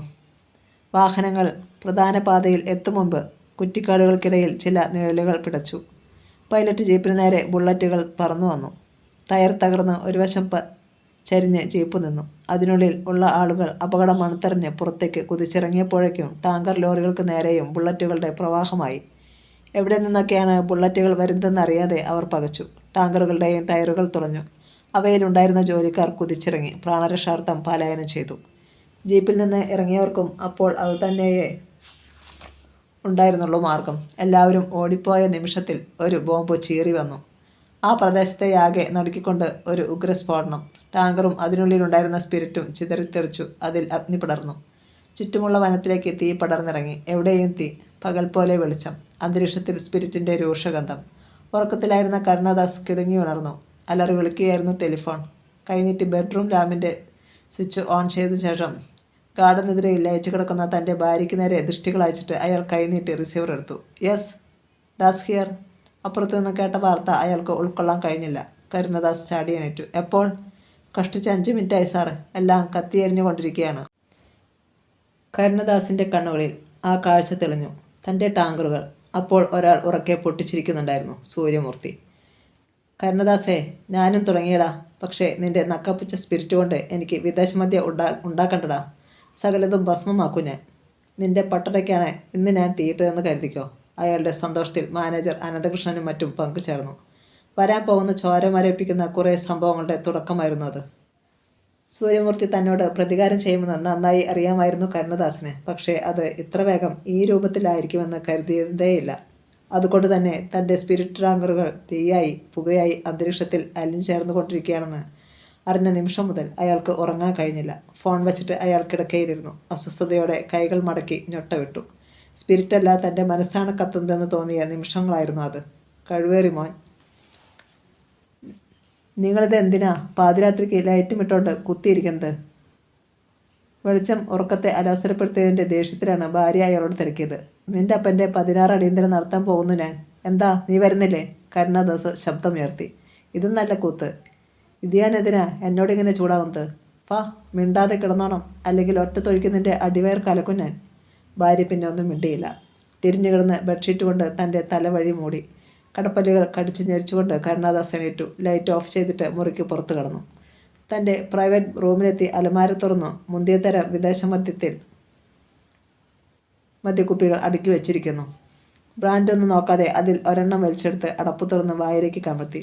4-5 കവിൾ കുടിച്ചിട്ട് കുപ്പി അടച്ചു. പുറം കൈകൊണ്ട് ചുണ്ടു തുറച്ചു. പിന്നെ ഓടി തളർന്നവനെ പോലെ അല്പനേരം നിന്ന് കിതച്ചു. ഉരുക്കുപാളങ്ങളെ ഞെരിച്ചമർത്തി ചൂളം വിളിച്ചുകൊണ്ട് ഒരു ട്രെയിൻ പാഞ്ഞു പോകുന്നതിൻ്റെ ഒച്ച കേട്ടു. കരുണാദാസ് വാതിൽ തുറന്ന് സിറ്റ് ഔട്ടിലേക്ക് ഇറങ്ങി. അവിടെ കിടന്നിരുന്ന ചൂരൽ കസേരയിൽ ഇരുന്നിട്ട് കാലുകൾ ഉയർത്തി മറ്റൊരു കസേരയിൽ വെച്ചു. അനന്തരം ഒരു സിഗരറ്റിന് തീ കൊളുത്തിക്കൊണ്ട് കഷണ്ടിയിൽ പതിയെ വിരലോടിച്ചു. കടുത്ത ചിന്തയുണ്ടാകുമ്പോൾ അയാൾ അങ്ങനെയാണ്. നേരം പുലരുവോളം അയാൾ അങ്ങനെയിരുന്നു. ഔട്ട് ഹൗസിൽ നിന്നും അയാളുടെ അംഗരക്ഷകൻ ജാഫർ രാവിലെ വരുമ്പോൾ കസേരയിൽ ഇരുന്നുറങ്ങുന്ന തൻ്റെ ബോസിനെയാണ് കണ്ടത്. സാർ, സാർ, ജാഫർ വിളിച്ചു. കരുണാദാസ് ഞെട്ടി ഉണർന്നു. ചുറ്റും പകച്ചു നോക്കി. കഴിഞ്ഞ രാത്രിയെക്കുറിച്ചുള്ള ബോധം അയാൾക്കുണ്ടായി. എന്താ സാർ, എന്താ ഇവിടെ ഇരുന്ന്? ജാഫർ പൂർത്തിയാക്കും മുമ്പ് ദാസ് കൈ ഉയർത്തി വിലക്കി. ശരിക്കുള്ള അംഗം തുടങ്ങിക്കഴിഞ്ഞു ജാഫർ. ഇനിയുള്ള ദിനങ്ങൾ വളരെ നിർണായകമായിരിക്കും. കാര്യം എന്തെന്ന് വ്യക്തമായി അറിയാതെ ജാഫർ പകച്ചു നിൽക്കുമ്പോൾ കരുണാദാസ് എണീറ്റ് അകത്തേക്ക് പോയി. പിന്നീടുള്ള ദിവസങ്ങൾ ശരിക്കും യുദ്ധത്തിൻ്റെതായിരുന്നു. കരുണദാസും സൂര്യമൂർത്തിയും പരസ്പരം പരാജയപ്പെടുത്താനായി കച്ചകെട്ടിയിറങ്ങി. രണ്ടുപേരുടെയും ധാരാളം സ്പിരിറ്റ് ലോറികൾ തകർക്കപ്പെട്ടു. പൂർണ്ണ വിശ്വാസത്തോടുകൂടി ഒരു ലോഡ് സ്പിരിറ്റ് കേരളത്തിൽ എത്തിക്കാൻ കഴിയില്ലെന്ന് ഇരുവർക്കും തോന്നി തുടങ്ങി. കേരളത്തിലേക്കുള്ള സ്പിരിറ്റ് വരവ് കുറഞ്ഞതോടെ ആളുകൾ പരക്കം പാഞ്ഞു. ചെറുകിട കച്ചവടക്കാർ എന്ത് വിലയായാലും സ്പിരിറ്റ് എടുക്കാം എന്ന അവസ്ഥയിലായിരുന്നു. ലിക്വർ ഷാപ്പുകളിലേക്കും ബാറുകളിലേക്കും തിരക്കേറി തുടങ്ങി. തനിക്ക് പ്രവർത്തിക്കാനുള്ള സമയമായെന്ന് കർണന് മനസ്സിലായി. അവൻ മണിവേലുവിനെയും അനുചരന്മാരെയും ചെന്ന് കണ്ടു. മണിവേലു ആരോഗ്യവാനായി തുടങ്ങിയിരിക്കുന്നു. കൈക്ക് സ്വാധീനം കിട്ടിത്തുടങ്ങി. തങ്ങളുടെ പദ്ധതിയുടെ വിശദമായ ചർച്ച പൂർത്തിയാക്കിയ ശേഷം രാത്രിയിൽ കർണൻ ശങ്കരൻ്റെ വീട്ടിൽ മടങ്ങിയെത്തി. കഞ്ഞിയും ചുട്ട പപ്പടവും കൂട്ടിക്കഴിക്കുന്നതിനിടയിൽ അവൻ എല്ലാവരോടുമായി പറഞ്ഞു. 2-3 ദിവസത്തിനുള്ളിൽ ഇവിടെ നിന്നും പോകുമെന്ന് ഞാൻ പറഞ്ഞിട്ടിപ്പോൾ 1 മാസത്തോളമാകുന്നു ശങ്കരേട്ടാ. ഇനി നീട്ടിവയ്ക്കാൻ വയ്യ. ആർക്കും എന്നോട് ദേഷ്യം തോന്നരുത്. എന്നെ ശപിക്കുകയും അരുത്. ഞാൻ നാളെ രാവിലെ പോകും. കഞ്ഞി വായിലേക്ക് ഒഴിക്കാൻ പ്ലാവില ഉയർത്തിയ ശങ്കരൻ്റെ കൈകൾ നിശ്ചലമായി. അയാൾ കർണനെ തുറച്ചു നോക്കി. കാളിയിലും സുഗന്ധിയിലും ഉണ്ടായി ആ ഭാവമാറ്റം. അവൻ തുടർന്നു. ഞാൻ ജീവനോടെ ഉണ്ടെങ്കിൽ തീർച്ചയായും സുഗന്ധിയുടെ വിവാഹത്തിന് വരും. അവൾ പെട്ടെന്ന് തലകുനിച്ചു. ശങ്കരൻ പ്ലാവില പാത്രത്തിലേക്ക് തന്നെ ഇട്ടു. നിനക്കിപ്പോൾ പോകാതിരുന്നുകൂടെ കർണ? അയാളുടെ ശബ്ദം വല്ലാതെ ചിലമ്പിച്ചിരുന്നു. എൻ്റെ കാര്യങ്ങൾ ഞാൻ നേരത്തെ പറഞ്ഞല്ലോ ശങ്കരേട്ടാ. പോകണം, പോയേ പറ്റൂ. ശങ്കരൻ ദീർഘമായി ഒന്ന് നിശ്വസിച്ചു. ഇനിയൊക്കെ നിൻ്റെ ഇഷ്ടം. അയാൾ എണീറ്റ് കൈ കഴുകി. കർണനും കാളിയും സുഗന്ധിയും അവനോടൊന്നും പറഞ്ഞില്ല. ആ രാത്രി ഉറങ്ങാനായില്ല കർണന്. നിറയെ നക്ഷത്രങ്ങളുള്ള മാനത്ത് നോക്കി അവൻ മലർന്നു കിടന്നു. താൻ ഇവിടെ വന്നപ്പോൾ മുതലുള്ള ഓരോ സംഭവവും അവൻ്റെ മനസ്സിലൂടെ ഒരു സിനിമയിൽ എന്നവണ്ണം കടന്നു പോയിക്കൊണ്ടിരുന്നു. അതിരാവിലെ അവൻ എണീറ്റു. ഓലിയിൽ പോയി കുളിച്ചു വന്നു. സുഗന്ധിയാണ് അവന് കടും കാപ്പി കൊണ്ടുവന്ന് കൊടുത്തത്. അവളുടെ കണ്ണുകളിലെ നീർമുത്തുകളുടെ തിളക്കം അവൻ കണ്ടു. സുഗന്ധി, കർണൻ വിളിച്ചു. ആവശ്യമില്ലാത്ത സ്വപ്നങ്ങളൊന്നും മനസ്സിൽ വെച്ച് താലോലിക്കരുതെന്ന് നിന്നോട് ഞാൻ പറഞ്ഞിരുന്നു. എന്നിട്ടും ഞാൻ വിവാഹിതനും ഒരു കുട്ടിയുടെ അച്ഛനാണെന്നും അറിഞ്ഞിട്ടും ഒത്തിരി ഞാൻ ശ്രമിച്ചു നോക്കി കർണേട്ടാ. പക്ഷേ എനിക്കതിന് കഴിയുന്നില്ല. അവൾ മുഖം പൊത്തി. അവൻ അവളുടെ തോളിൽ കൈവച്ചു. സുഗന്ധി, എന്നെ മറക്കാൻ നിനക്കാവും. എന്നെ കാണാതെയാകുമ്പോൾ പതിയെ പതിയെ നിൻ്റെ മനസ്സിൽ നിന്നും ഞാൻ അകന്നു പോകും. ഇല്ല കർണേട്ടാ, ഇല്ല. എനിക്ക് ഒരിക്കലും നിങ്ങളെ മറക്കാനാവില്ല. നിങ്ങളുടെ സ്ഥാനത്ത് ഈ ജന്മത്തിൽ ഒരു പുരുഷനെ സങ്കല്പിക്കാൻ പോലും ആവില്ല എനിക്ക് ഒരു അപേക്ഷയുണ്ട്. നിങ്ങൾ വലിയ ആളാകുമ്പം ഭാര്യയും മോളെയും തിരികെ കെട്ടിക്കഴിഞ്ഞിട്ടായാലും നിങ്ങളുടെ വീട്ടിലൊരു വേലക്കാരിയായി എന്നെ നിർത്തണം. അത്രയെങ്കിലും ആശ്വാസം കിട്ടും എൻ്റെ മനസ്സിന്. സുഗന്ധി, പെണ്ണേ, കാളി വിളിക്കുന്നത് കേട്ടപ്പോൾ പെട്ടെന്ന് പിന്തിരിഞ്ഞ് കണ്ണു തുറച്ച് അവൾ നടന്നുപോയി. കർണൻ്റെ മനസ്സിലും അവനറിയാതെ ഒരു നൊമ്പരമുണ്ടായി. അല്പം കഴിഞ്ഞപ്പോൾ ശങ്കരനും കാളിയും ഏറ്റവും പിറകിലായി സുഗന്ധിയും ഇറങ്ങി വന്നു. നേരം അപ്പോൾ പരപ്പര വെളുക്കുന്നതേ ഉണ്ടായിരുന്നുള്ളൂ. ഞാൻ പോകട്ടെ? അവൻ അവരോട് യാത്ര ചോദിച്ചു. ശങ്കരൻ ഒരു പൊതി അവന് നീട്ടി. ഇതെന്താ ശങ്കരേട്ടാ? അവൻ വാങ്ങാൻ മടിച്ചു. ആദ്യം നീ ഇത് വാങ്ങിക്ക്, പിന്നെ പറയാം. കർണൻ വാങ്ങി. ശങ്കരൻ പറഞ്ഞു, കുറച്ച് രൂപയാ അത്. ഒരുപാടൊന്നുമില്ല. ഒരു വഴിക്ക് പോകുകയല്ലേ നീ? നിന്റെ കയ്യിൽ ഒന്നും ഉണ്ടാവില്ലെന്ന് എനിക്കറിയാം. എന്നാലും ശങ്കരേട്ടാ, ഞാൻ പോ, ഞങ്ങളെ കൂടി കരയിപ്പിക്കാതെ, കാളിയാണ് പറഞ്ഞത്. കർണൻ എല്ലാവരെയും ഒന്ന് നോക്കി, പിന്നെ പെട്ടെന്ന് തിരിഞ്ഞു നടന്നു. അല്ലെങ്കിൽ താനും കരഞ്ഞു പോകുമെന്ന് അവനും തോന്നിയിരിക്കണം. നേർത്ത മഞ്ഞിലൂടെ അവൻ ഇറങ്ങി അകന്നു മറയുന്നത് ഒരു നിശ്വാസത്തോടെ അവർ നോക്കി നിന്നു. തങ്ങളുടെ ഏറ്റവും പ്രിയപ്പെട്ട ഒരാൾ എല്ലാവരെയും ഉപേക്ഷിച്ച് പോകുന്നത് പോലെയുള്ള അനുഭവമാണ് അവർക്കുണ്ടായത്. നഷ്ടങ്ങളുടെ കണക്കിൽ അക്കങ്ങൾ കൂടി വരികയാണെന്ന് സൂര്യമൂർത്തിക്കറിയാം. പക്ഷേ അതിൽ അയാൾക്ക് തെല്ലും നഷ്ടബോധം തോന്നിയില്ല. കരുണാദാസ് ശ്യാംദാസിൻ്റെ മകൻ. നഷ്ടം എത്രയായാലും അവനെ തറപ്പറ്റിക്കാതെ പിന്മാറുന്ന പ്രശ്നമേയില്ല എന്ന തീരുമാനത്തിലായിരുന്നു അയാൾ. ഒരിക്കൽ അനന്തകൃഷ്ണൻ പറഞ്ഞു, മുതലാളി, മറ്റെല്ലാം മറന്ന് നിങ്ങൾ രണ്ടുപേരും ഇങ്ങനെ പക തീർക്കുന്നതിൽ മാത്രം ശ്രദ്ധിച്ചു കഴിഞ്ഞാൽ ഇത് എവിടെ ചെന്ന് അവസാനിക്കും? കൂടുതൽ നഷ്ടങ്ങൾ ഉണ്ടാക്കുന്നതിനേക്കാൾ എല്ലാം മറന്ന് രണ്ടുപേരും പഴയതുപോലെ യോജിച്ച് നീങ്ങുന്നതല്ലേ നല്ലത്? യോജിക്കാനോ? ആ പട്ടിയോടോ? പൊട്ടിത്തെറിക്കുകയായിരുന്നു സൂര്യമൂർത്തി. തനിക്കറിയില്ലേ, എൻ്റെ ജീവനാണ് അവന് വേണ്ടത്. ഈ ജന്മത്തിൽ ഇനി അവനുമായി യോജിക്കുന്ന പ്രശ്നമേ ഇല്ല. ഇത്രയും കാലം എൻ്റെ കൂടെ കഴിഞ്ഞിട്ടും തനിക്ക് ഇനിയും എന്നെ മനസ്സിലായിട്ടില്ലേ? ശത്രുസ്ഥാനത്ത് ഒരു പിഞ്ചു കുഞ്ഞുപോലും അവശേഷിക്കാൻ സമ്മതിക്കാത്ത സൂര്യമൂർത്തി അറിഞ്ഞുകൊണ്ട് അവനെ ബാക്കി വയ്ക്കുമോ? അയാൾ ചുരുട്ട് ആഞ്ഞു വലിച്ചുകൊണ്ട് തുടർന്നു. ഇല്ല, എൻ്റെ സമ്പാദ്യം മുഴുവൻ പോയാലും അവന് മാത്രം മാപ്പില്ല. അവൻ്റെ നാശം കാണാതെ അടങ്ങില്ല ഞാൻ. എന്നാലും മുതലാളി, അനന്തകൃഷ്ണൻ പരുങ്ങി, ഒരു ദിവസം എത്ര ലക്ഷം രൂപയുടെ നഷ്ടമാണ് നമുക്കുണ്ടാവുന്നതെന്ന് അയാൾ പൂർത്തിയാക്കാൻ മൂർത്തി അനുവദിച്ചില്ല. ലക്ഷങ്ങളല്ല, കോടികൾ വന്നോട്ടെ നഷ്ടം. എൻ്റെ കൂടെ നിൽക്കാൻ പേടിയുള്ളവർക്ക് പിരിഞ്ഞു പോകാം, ജീവനോടെയല്ല, ശവമായിട്ട്. ആ മുഖഭാവം കണ്ടപ്പോൾ ഇപ്പോൾ തന്നെ തോക്കെടുത്ത് വെടിവെക്കാനും മൂർത്തി മടിക്കില്ലെന്ന് തോന്നിപ്പോയി അനന്തകൃഷ്ണന്. പിന്നെ അയാൾ മിണ്ടിയില്ല. ആ മൗനത്തിന് ഒരുപാട് അർത്ഥമുണ്ടെന്ന് അപ്പോൾ സൂര്യമൂർത്തിയും അറിഞ്ഞില്ല. കുടിപ്പകയുടെ ദിനങ്ങൾ തുടരുകയായിരുന്നു. കരുണദാസും സൂര്യമൂർത്തിയും രണ്ട് ധ്രുവങ്ങളിൽ എത്തിക്കഴിഞ്ഞു. ഇനി അവരെ യോജിപ്പിക്കുവാൻ ആർക്കും കഴിയില്ലെന്ന് രണ്ടു പക്ഷത്തുള്ളവർക്കും ബോധ്യമായി കഴിഞ്ഞു. ആരെങ്കിലും ഒരാളുടെ മരണത്തിൽ മാത്രമേ ഈ പക തീരൂ. എന്നാൽ സ്പിരിറ്റുമായി ബന്ധമുള്ള അധികാര സ്ഥാപനത്തിലിരിക്കുന്ന ചിലർ ഇവരെ യോജിപ്പിക്കുവാൻ ചില നീക്കങ്ങളൊക്കെ നടത്തി നോക്കിയെങ്കിലും ഇരുവരും അടുത്തില്ല. എന്തായാലും വേണ്ടത്ര സ്പിരിറ്റ് കിട്ടാതെ കേരളത്തിലെ ഏജന്റുമാർ പരക്കം പായുന്ന അവസരത്തിലാണ് ഒരു രാത്രിയിൽ വാളയാർ ചെക്ക് പോസ്റ്റ് കടന്ന് 2 ടാങ്കർ ലോറികൾ വന്നത്. സാധാരണ സ്പിരിറ്റ് ലോറികൾക്ക് പൈലറ്റ് വാഹനങ്ങൾ ഉണ്ടാകുമെങ്കിലും ഇതിന് അതില്ലായിരുന്നു. മുന്നിലെ ലോറിയുടെ ഡ്രൈവിംഗ് സീറ്റിൽ സ്റ്റിയറിംഗ് വീലിന് പിന്നിൽ കർണനായിരുന്നു. കൂടെ 2 ആളുകളും മണിവേലുവിൻ്റെ ഗുണ്ടകൾ. രണ്ടാമത്തെ ലോറിയിൽ മണിവേലുവും മറ്റ് 3 ആളുകളുമുണ്ട്. ഡ്രൈവ് ചെയ്തിരുന്നത് കർണാടകക്കാരനായ ഒരാൾ. നേരത്തെ തന്നെ കർണാടകയിലെ ഒരു സ്പിരിറ്റ് രാജാവുമായി കർണന് പരിചയമുണ്ടായിരുന്നു. ഇപ്പോൾ കേരളത്തിലെ മധ്യരാജാക്കന്മാർ തമ്മിൽ കുടിപ്പക തീർത്തുകൊണ്ടിരിക്കുകയായിരുന്നതിനാൽ ഇവിടേക്കുള്ള സ്പിരിറ്റ് വരവ് നിലച്ചു. കർണാടകയിലെ മധ്യരാജാവിനും ഇപ്പോൾ കോടികളുടെ നഷ്ടം ഉണ്ടായിരുന്നു. ഈ അവസരത്തിലാണ് കർണൻ ചെല്ലുന്നതും തിങ്കരാജയ്യ എന്ന ആ മനുഷ്യനോട് തനിക്ക് സ്പിരിറ്റിൻ്റെ ഏജൻസി തരണം എന്ന് പറയുന്നതും. അയാൾക്ക് രണ്ടാമതൊന്നും ചിന്തിക്കാനില്ലായിരുന്നു. തൻ്റെ 2 ടാങ്കർ ലോറികളും സ്പിരിറ്റും ഒരു ഡ്രൈവറെയും അയാൾ വിട്ടുകൊടുത്തു. പരീക്ഷണാർത്ഥമാണ് 2 ലോറികൾ മാത്രം അയച്ചിരിക്കുന്നത്. വാളയാർ ചെക്ക് പോസ്റ്റിൽ ലോറികൾ തടയാതിരിക്കാൻ വേണ്ട ക്രമീകരണങ്ങൾ ചെയ്തു കൊടുത്തതും തിമ്മരാജയെ തന്നെയായിരുന്നു. ടാങ്കർ ഡ്രൈവ് ചെയ്യുന്നതിനിടയിൽ തന്നെ കർണൻ ഒരു ബീഡി ചുണ്ടിൽ വെച്ച് തീ കൊളുത്തി. ഇങ്ങനെ ഒരു രാത്രിയിൽ വരുമ്പോഴാണ് തനിക്ക് ശനിദശ തുടങ്ങിയതെന്ന് അവൻ ഓർത്തു. ഇപ്പോൾ തൻ്റെ ഭാഗ്യത്തെയോ നിർഭാഗ്യത്തെയോ തിരിച്ചറിയാനുള്ളതാണ് ഈ യാത്ര. ഇത് വിജയിച്ചാൽ അവൻ ബീഡി ആഞ്ഞു വലിച്ചു. കരുണാദാസും സൂര്യമൂർത്തിയും തമ്മിൽ പിണങ്ങിയതും പരസ്പരം കൊല്ലാൻ നടക്കുകയാണെന്നതും തൻ്റെ കയ്യിൽ നിന്നും മൂർത്തിക്ക് വരുന്ന സ്പിരിറ്റ് തട്ടിയെടുത്തത് കരുണദാസാണെന്നും മറ്റുമുള്ള കാര്യങ്ങൾ തിമ്മയ രാജയാണ് കർണനോട് പറഞ്ഞത്. ആദ്യം അവനത് വിശ്വസിക്കാൻ കഴിഞ്ഞില്ല. പക്ഷേ തെളിവുകൾ നിരത്തി തിമ്മയ രാജയെ പറഞ്ഞപ്പോൾ സത്യമാണെന്ന് ബോധ്യപ്പെട്ടു. ഒപ്പം മറ്റൊരാശയം മനസ്സിൽ ഉദിക്കുകയും ചെയ്തു. ഇത് പറ്റിയ സമയമാണ് തൻ്റെ ലക്ഷ്യങ്ങൾ പൂർത്തിയാക്കുവാൻ. അവർ ഇരുവരും പകയുടെ പിന്നാലെ പോകുമ്പോഴേക്കും അവർക്ക് കീഴെ തനിക്ക് വേരുറപ്പിച്ച് വളർന്നു കയറുവാൻ സാധിക്കും.